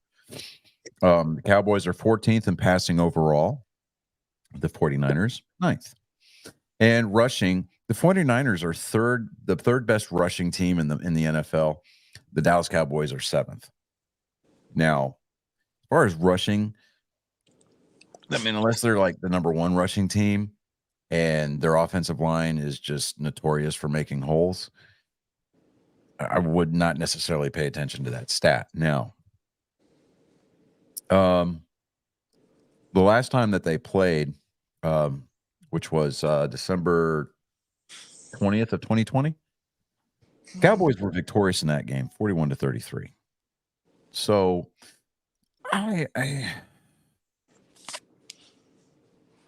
think if Dan Quinn can get his defense together, now bear in mind they will not have Trayvon Diggs because he's out for the season with an ACL. But they're still, even without Trayvon Diggs, they are still the number 2 defense going up against the number 2 offense. That's still going to be a marquee matchup. And it's going to be one that I think is actually going to produce points for the Cowboys because, I mean, Dak Prescott, even though the guy has already got an interception this year, he's got 4 touchdowns. He's already thrown for 908 yards. He's 71.3% on his completion passing versus Brock Purdy, who is 72.3. He's got over 1,000 yards passing right now. Okay. So with the number 2 offense in the league, they're going up against a lot of secondaries that really at this point have not pushed the limits or have really emphasized the talent needing to come to the surface for these receivers. Now Brock Purdy hasn't not thrown any interceptions this year, and he's got 5 touchdowns. But again, I think that it's gonna be a trench warfare type game. Honestly, You're not wrong on that one. You got Christian McCaffrey, who's got 459 yards rushing on 80 attempts. Deebo Samuel, who has quite honestly probably been one of the bigger disappointments at this point in the season. He's got 54 yards on 11 carries this year. And you got Tony Pollard and Randy Dowdle, who, Tony Pollard has got 311 yards on 73 attempts, 2 touchdowns. Dowdle doesn't have any touchdowns. He's got 80 yards on 20 attempts. And that's really not still telling the whole story.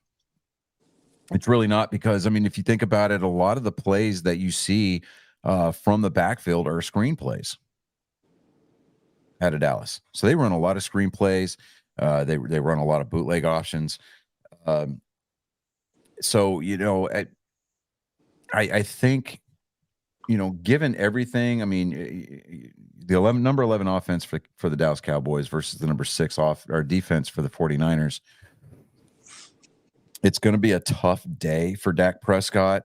He needs to really analyze. He needs to go back and review film and learn how to check down again. Because that one interception that he did throw against Arizona, he had his tight end wide open. All he had to do is, look back across. All he had to do was look back to his left. Yeah. And he had a guy right there on the 1 yard line with 6-7 yards of separation between him and any defender around him. It's a vision problem. So figure out whatever your sleep number is, Dak, and stick to it for the week. Right. And then Because honestly, I would pick the 49ers. on paper and just by record alone,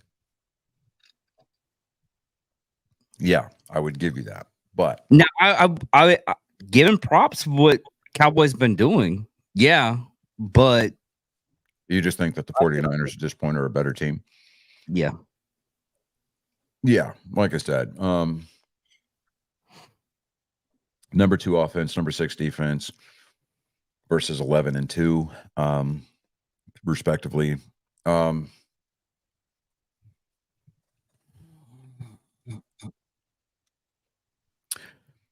want to be wrong on it, but I think that the 49ers will take this one. Do you think it'll be a close game? It's either going to be a 10-point game for the 49ers, or it's going to be a 13-point margin for the Cowboys. No in between. Nope, no in between. Hmm. I think it's going to be a 2-possession score, regardless who wins. I could see that. I'm hoping it's not going to be a blowout. Like, No, Both no, it's not going to be a blowout. No, not with these two teams. I mean, just the and then there's an intangible factor, David, that you got to bring into this into the consideration for this pick. The rivalry, the history between these two teams, regardless as to who is on the roster. 49ers and Cowboys games always go down to the last minute. mhm. Always. I mean, even with MLB's new rules for speeding up the game when the Yankees and Red Sox play, I guarantee you're going to sit your ass in those stands for 3.5 to 4 hours. Yeah. So I don't know, man. I'm trying, like with our Philadelphia pick, really trying not to let emotion figure into it. I think that the Cowboys, if they go in there and they stick to their basics, they stay out of penalties, which a lot of times are self-inflicted. Oh yeah. Stay away from the dumb stuff. Which I think the Cowboys could actually pull out a 13-point victory over the 49ers. However, I don't know, man. Which way are you leaning, Chris? My heart tells me Cowboys, but I know that's your emotion talking. Yeah. Right. I gotta go with the Niners on this one. I hate to say it. I really, really do.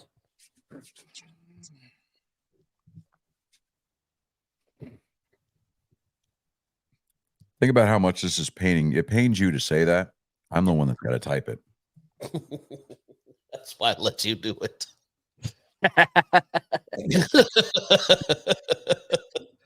That way, if we're wrong, I could just say, "Oh, hey, Johnny wrote it. I don't know what you're talking about." It's good plausible deniability. Exactly. All right, now, for the last game of the week, next Monday night. That hold on, Johnny. I gotta put up the just to help everybody else for the Packers Raiders game once again. I just want everybody to know thoughts and prayers. Just remember 988. That's all you have to type in. 988 Thoughts and prayers to get help. Okay? Thoughts and prayers. We'll even put it on Facebook. Tots and pears. Because this Well, game. be prepared for a savage description of this pick. Okay.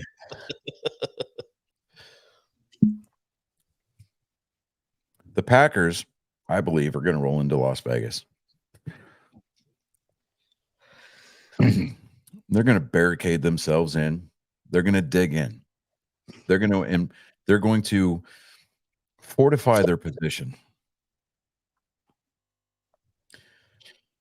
And there will be so many shots on the Las Vegas quarterback that it's going to take the Las Vegas SWAT team and sheriff's department 2.5 hours to clear the field before the smoke clears. Damn. That bad. Yeah. And after it's all said and done, the crazy, kooky, rich millionaire that decided to buy up a bunch of guns and shoot up a concert is going to be the Raiders owner. Damn, Yeah. Johnny. I went there. Ladies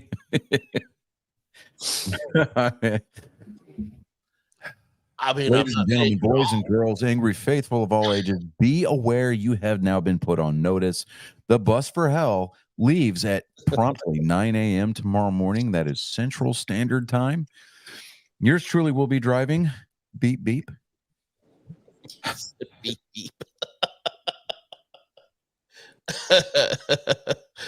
We're going to get somebody that comments. I don't appreciate the mass shooting reference. Oh my God. I'm like, shut up. Mm-hmm. Unless you were physically there or know somebody who quote unquote died there. Guess what? It wasn't a random shooter. It was a Democratic operative put there to make the Second Amendment people look bad. So just It wasn't one shooter either. no, it was not. It never is. Mm-mm. Well, how about we don't hear about the people from the grassy knoll? Well, it's because they were dead and buried out in the middle of the Las Vegas desert before the end of the week. Still have the shovel.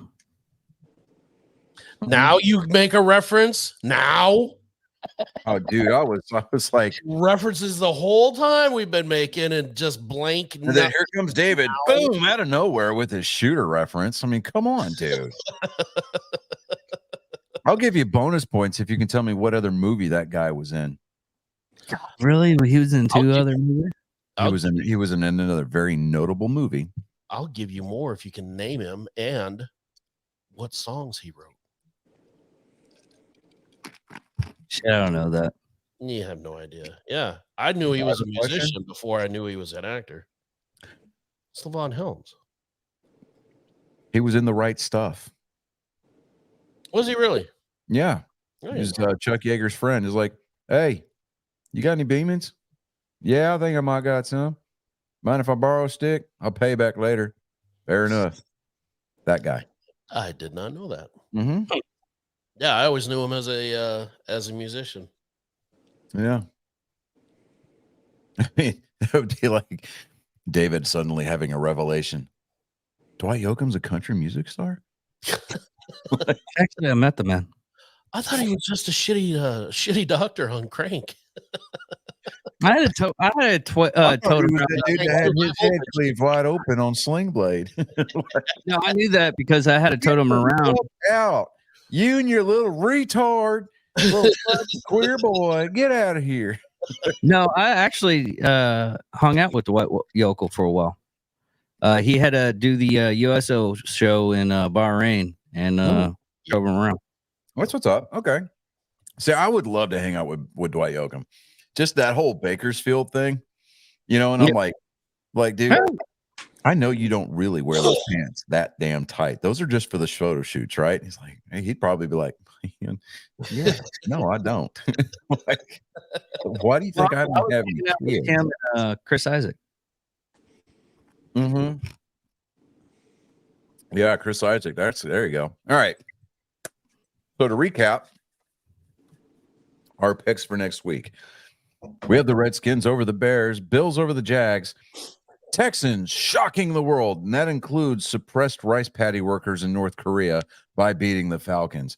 We've got the Lions over the Panthers, the Titans over the Colts. See what I did there? I almost called them the Texans because why?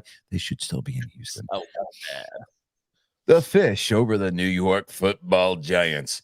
We got the Aints over the Patriots, even though David thinks the Patriots are going to pull one out with the quarterback controversy going on and all the injuries that they seem to be experiencing at the moment.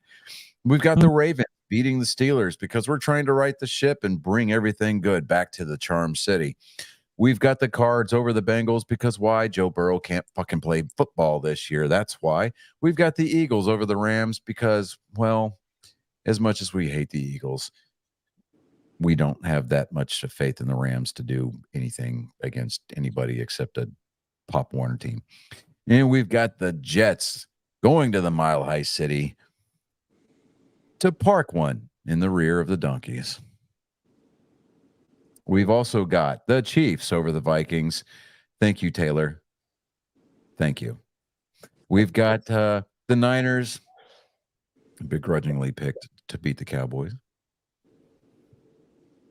That is so painful to say. Mm-hmm. You know what? No, I'm going to amend something here. Hold on.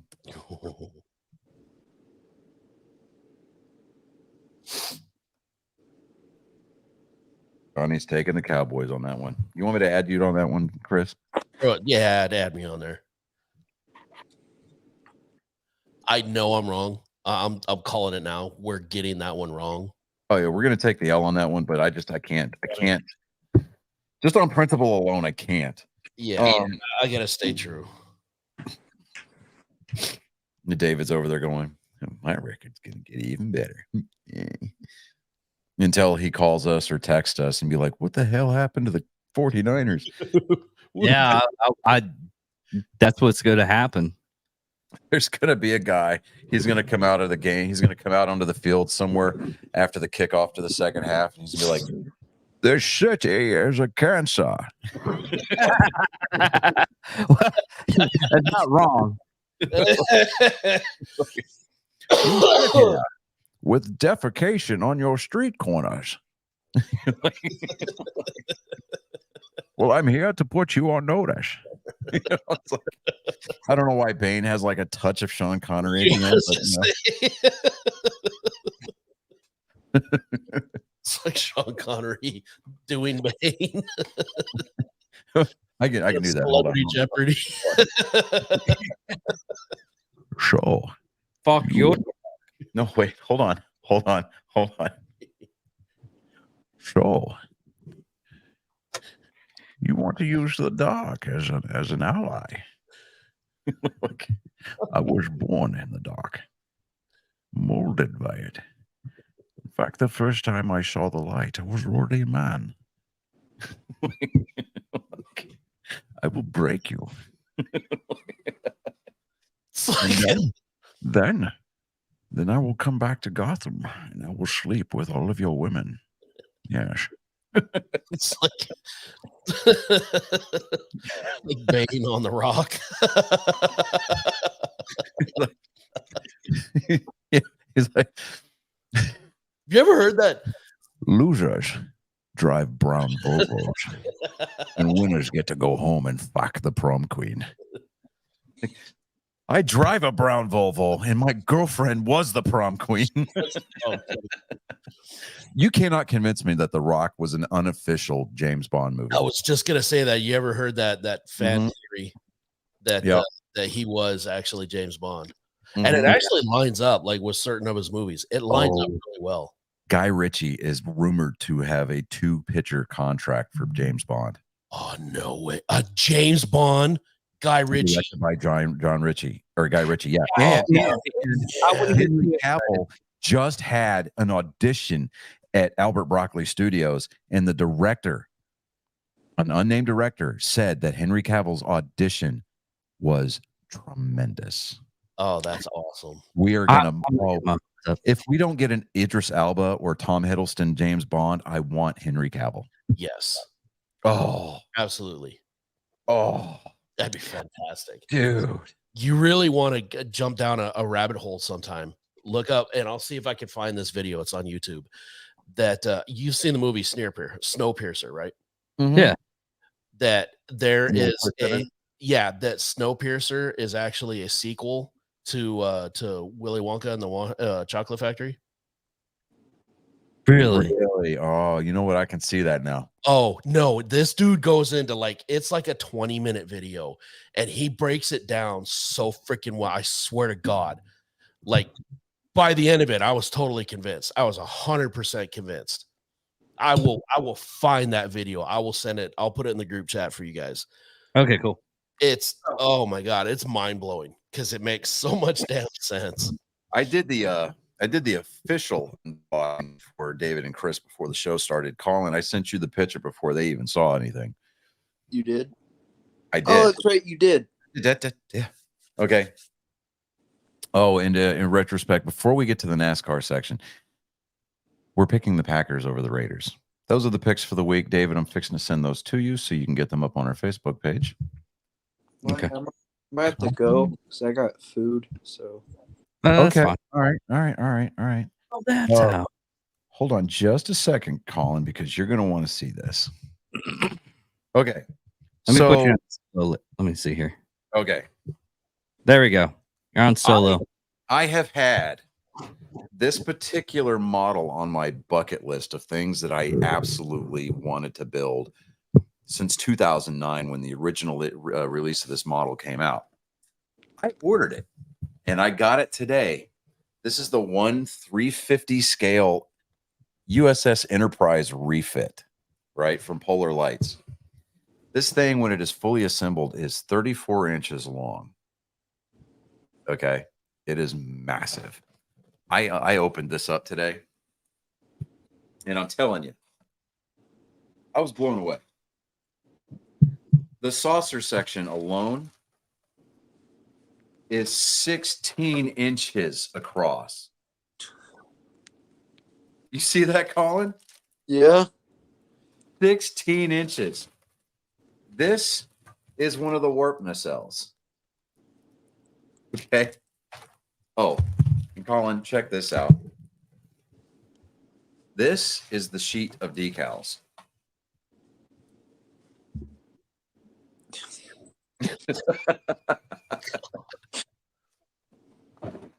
I am wigging out. Like, holy cow, dude. And like they packed this box a certain kind of way where I'm just like, oh Lord, oh mercy. You need to have a doctorate in quantum physics and have worked part-time at IKEA to pay your way through school just to repack this box properly. But man, you can take me off solo here right now, David. I am not at this point. I just have the model itself. And so I'm going to get all of the pieces for it. I'm going to get the photo etch. I'm going to get the Aztecing stencils because I'm going to airbrush the Aztecing on there. Which, for those of you who don't know what Aztecing is, it simulates steel paneling. So it's different shades of steel. But instead of using decals in the gray tones that they use on those decal sheets, I'm going to use pearlescent paints to paint my Aztecing panels on. And so I'm going to have to tackle that section by section by section. And I'm only going to be able to do that once I get the sub-assemblies. We're talking about the saucer, then the cells, the pylons, and the star drive, which is the secondary hull. Secondary hull, all lit. Because I'm going to put light in this thing. I'm going to get all the sub-assemblies assembled. I'm going to get them glued together, and then I'm going to have to stencil everything off a section at a time. It's going to take me, once I have all the pieces for this build, it's going to take me about 8 months to put this model together. And when it is done,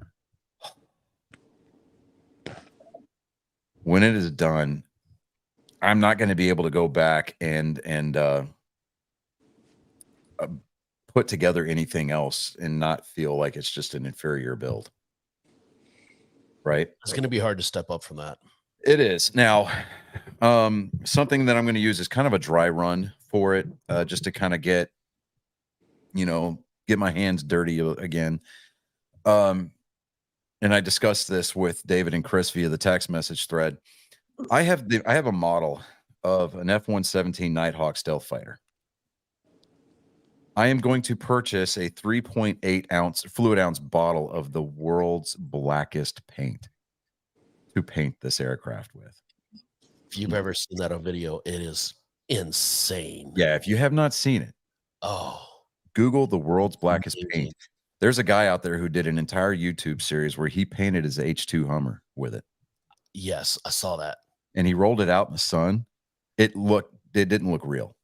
Yeah. It absorbs 99.4 or 99.7% of all light.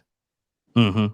Like it looks like it's like you brought it out in the yard and it looked like it was like it hadn't been. It looked like a cartoon. It looked like a cartoon black. It's like you haven't unlocked it in your lineup yet. Yeah, it's a skin you haven't unlocked yet. It's just blacked out.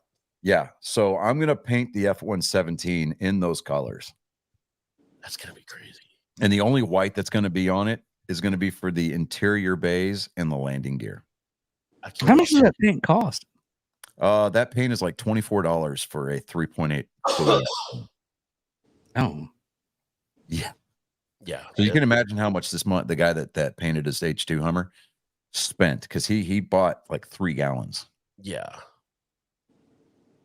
Yeah. So that's going to be fun. So I'm going to build that. And when I'm done with it, I'll debut it on the show. And I've got to find some place to put it in my house. Because, dude, you gotta get busy starting to build some more shelves there, dude. You're running out of space. Yeah. I mean, the Enterprise alone, it's probably going to have to reside on my dresser in my bedroom for the first couple of months that I have it. Sure. After it's been All by completed. itself. Like the level of anticipation. When I got the notification, I went to culttvmanshop.com. And that's CULTTVMAN shop.com. And that's where I ordered this. The kit itself was like priced for like 98 something, but with shipping, I spent like 114 on it. So, but he's got so many other things there, right? I mean, Star Trek, he's got some Star Wars kits, he's got a lot of like figurines that you can build, stuff like that. Aircraft, he's got cars. I mean, there's a ton of stuff on there. The guy is absolutely an amazing customer service guy. It just, because I mean, I kind of put a feeler out on one of the Star Trek modeling pages that I belong to on Facebook, and a lot of people recommended his page, so that's where I went. And I mean, as soon as I put it back out on the page, it's like I just placed my order with Cult TV Man, and the owner of the page, the owner of the shop, replied to my comment on my own thread and said, I just prepared your order and shipped it out this morning. Oh, yeah. Right? Yeah. I mean, it said ships within 1 to 2 business days. He got it out the next day because I ordered it Thursday night, probably around 12:30, 1 o'clock in the morning, because I couldn't sleep. He sent me the message. He replied to the thread Friday morning that he just prepared the order and got it shipped out. I got the tracking number for it that day, and it showed up at my door today. Damn, that's fast. Yeah. I mean, so if you guys are looking at, building anything, or even just contemplating like kind of, anything modeling related, go to culttvmanshop.com.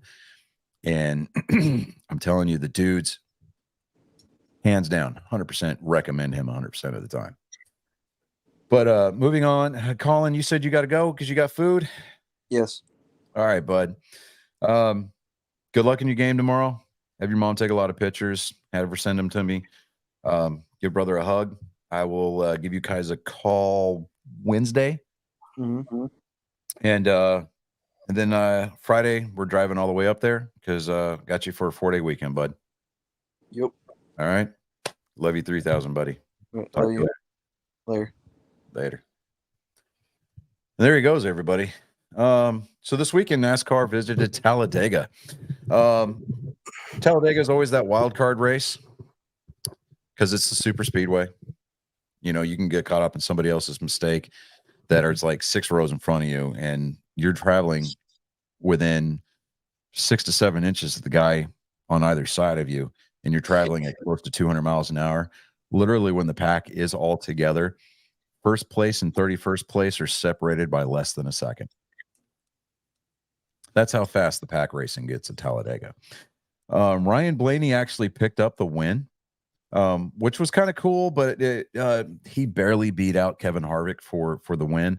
I want to see Kevin Harvick visit victory lane before his career is over. This is his last year. This is where the cowboy rides away, kind of a thing.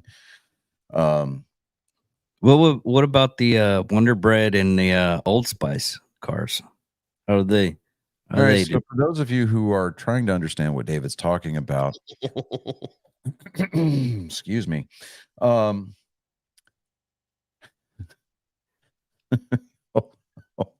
on, Bled. Oh my God. Hold on just a second. You're about to be mean. You're like, man, that was actually a good one. No, it really, dude. No. When has he ever had a problem being mean?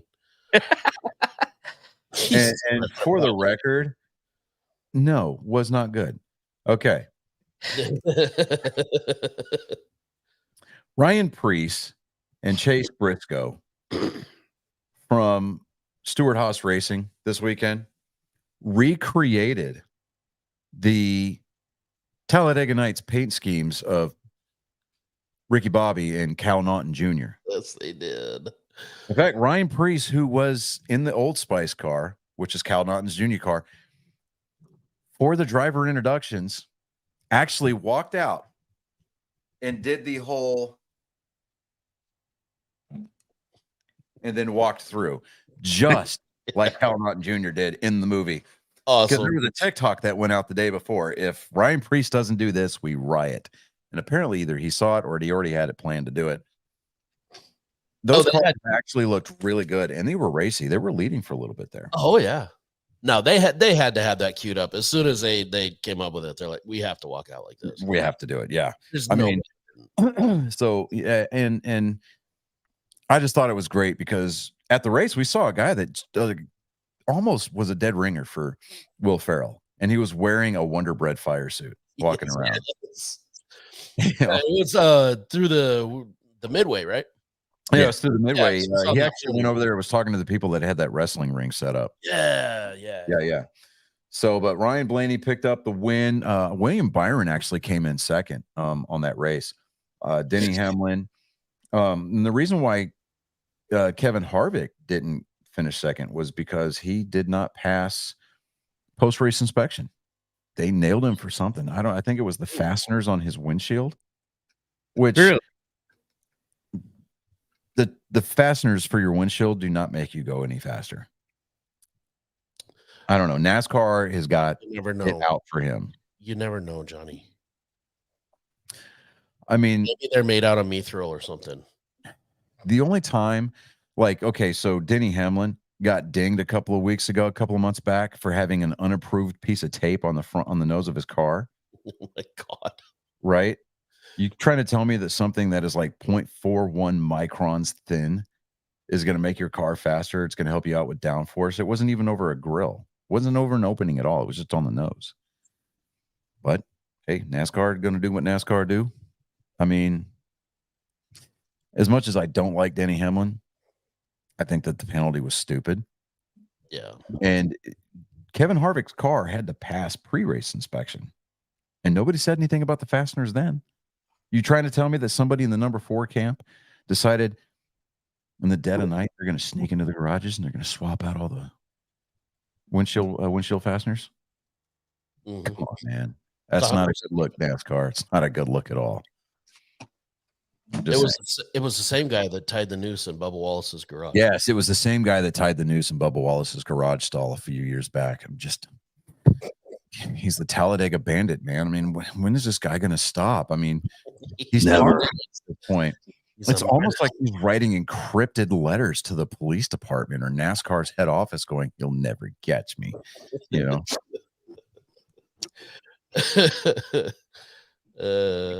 Not the gumdrop buttons. I'm like, come on, dude. Yeah. Not the buttons. Not the gumdrop buttons. Do you know the Muffin Man? The Muffin Man? Yes, Yes, I know the Muffin Muffin Man. who lives on Drury Lane. He's married to the Muffin Man. The Muffin Man? The Muffin Man!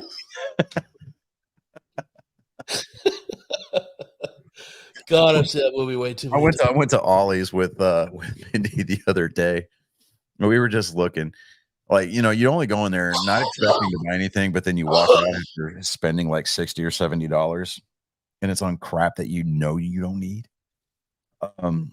No, I know what I went in there for. I went in there to see what kind of models they had on closeout clearance.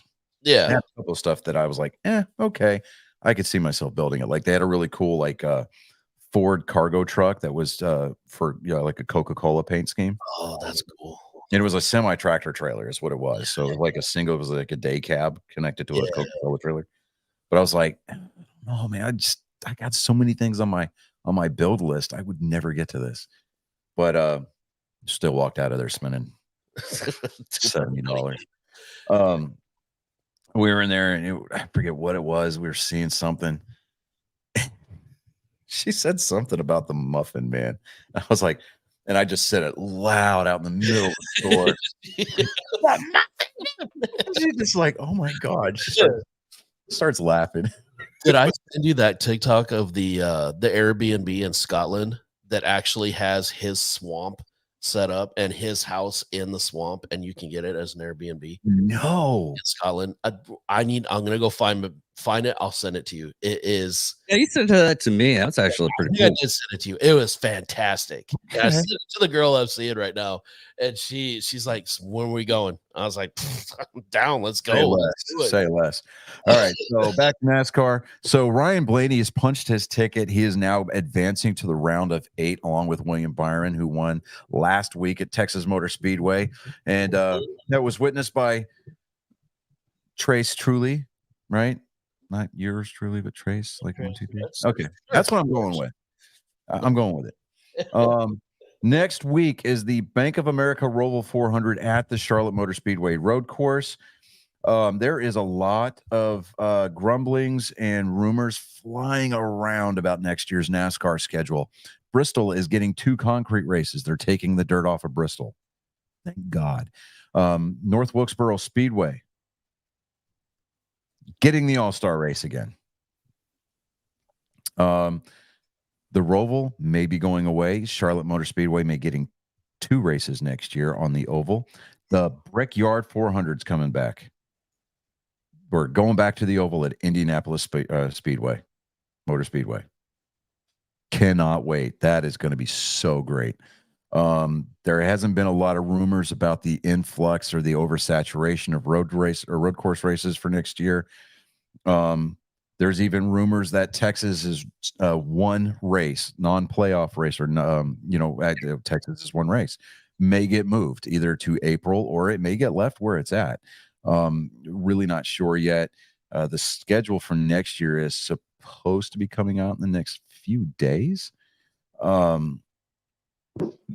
So let me see here. Do they have it loaded? No, they don't have it loaded yet. So the schedule is due to come out in the next couple of days. So we'll definitely be reporting on that. But next week at the Roval at Charlotte Motor Speedway, that is the last race for the round of 8. You've now got 6 different drivers. You've got 10 drivers vying for 6 spots.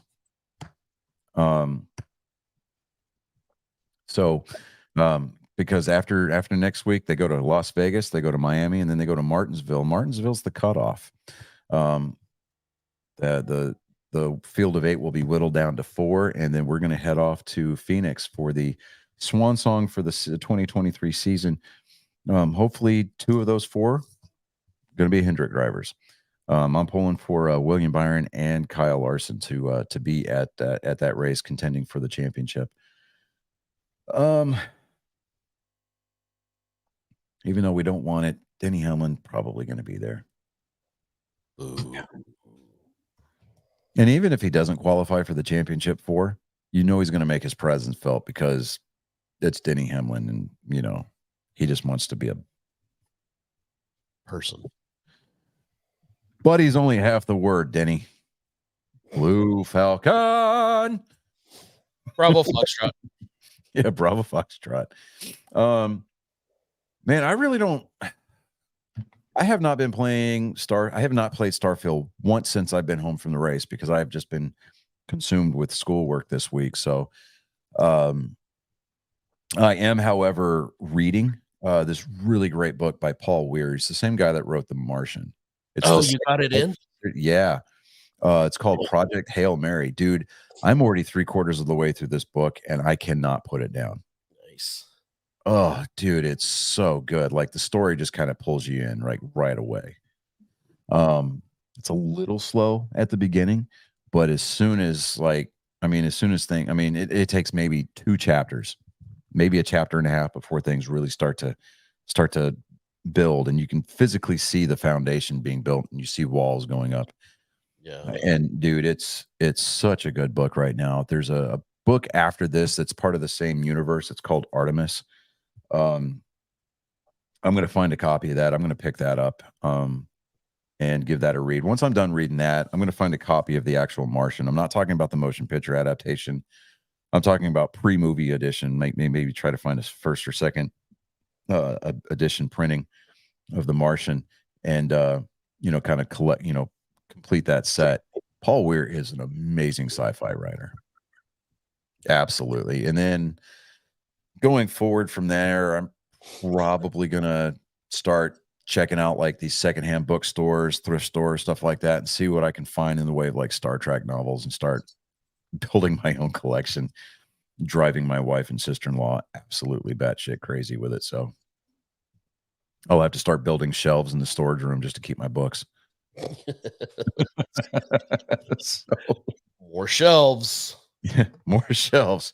My God, The whole house is just going to be full of shelves. $430,000 home. You got no wall space because you got books and models everywhere. Like, Jesus Christ. There is no pussy being gotten in this house, is there? Nope. Don't need it. We got shelves and models and books. Right. Like, my wife and I use model building as a bonding experience. You know, it's very intimate as you're applying a set of decals.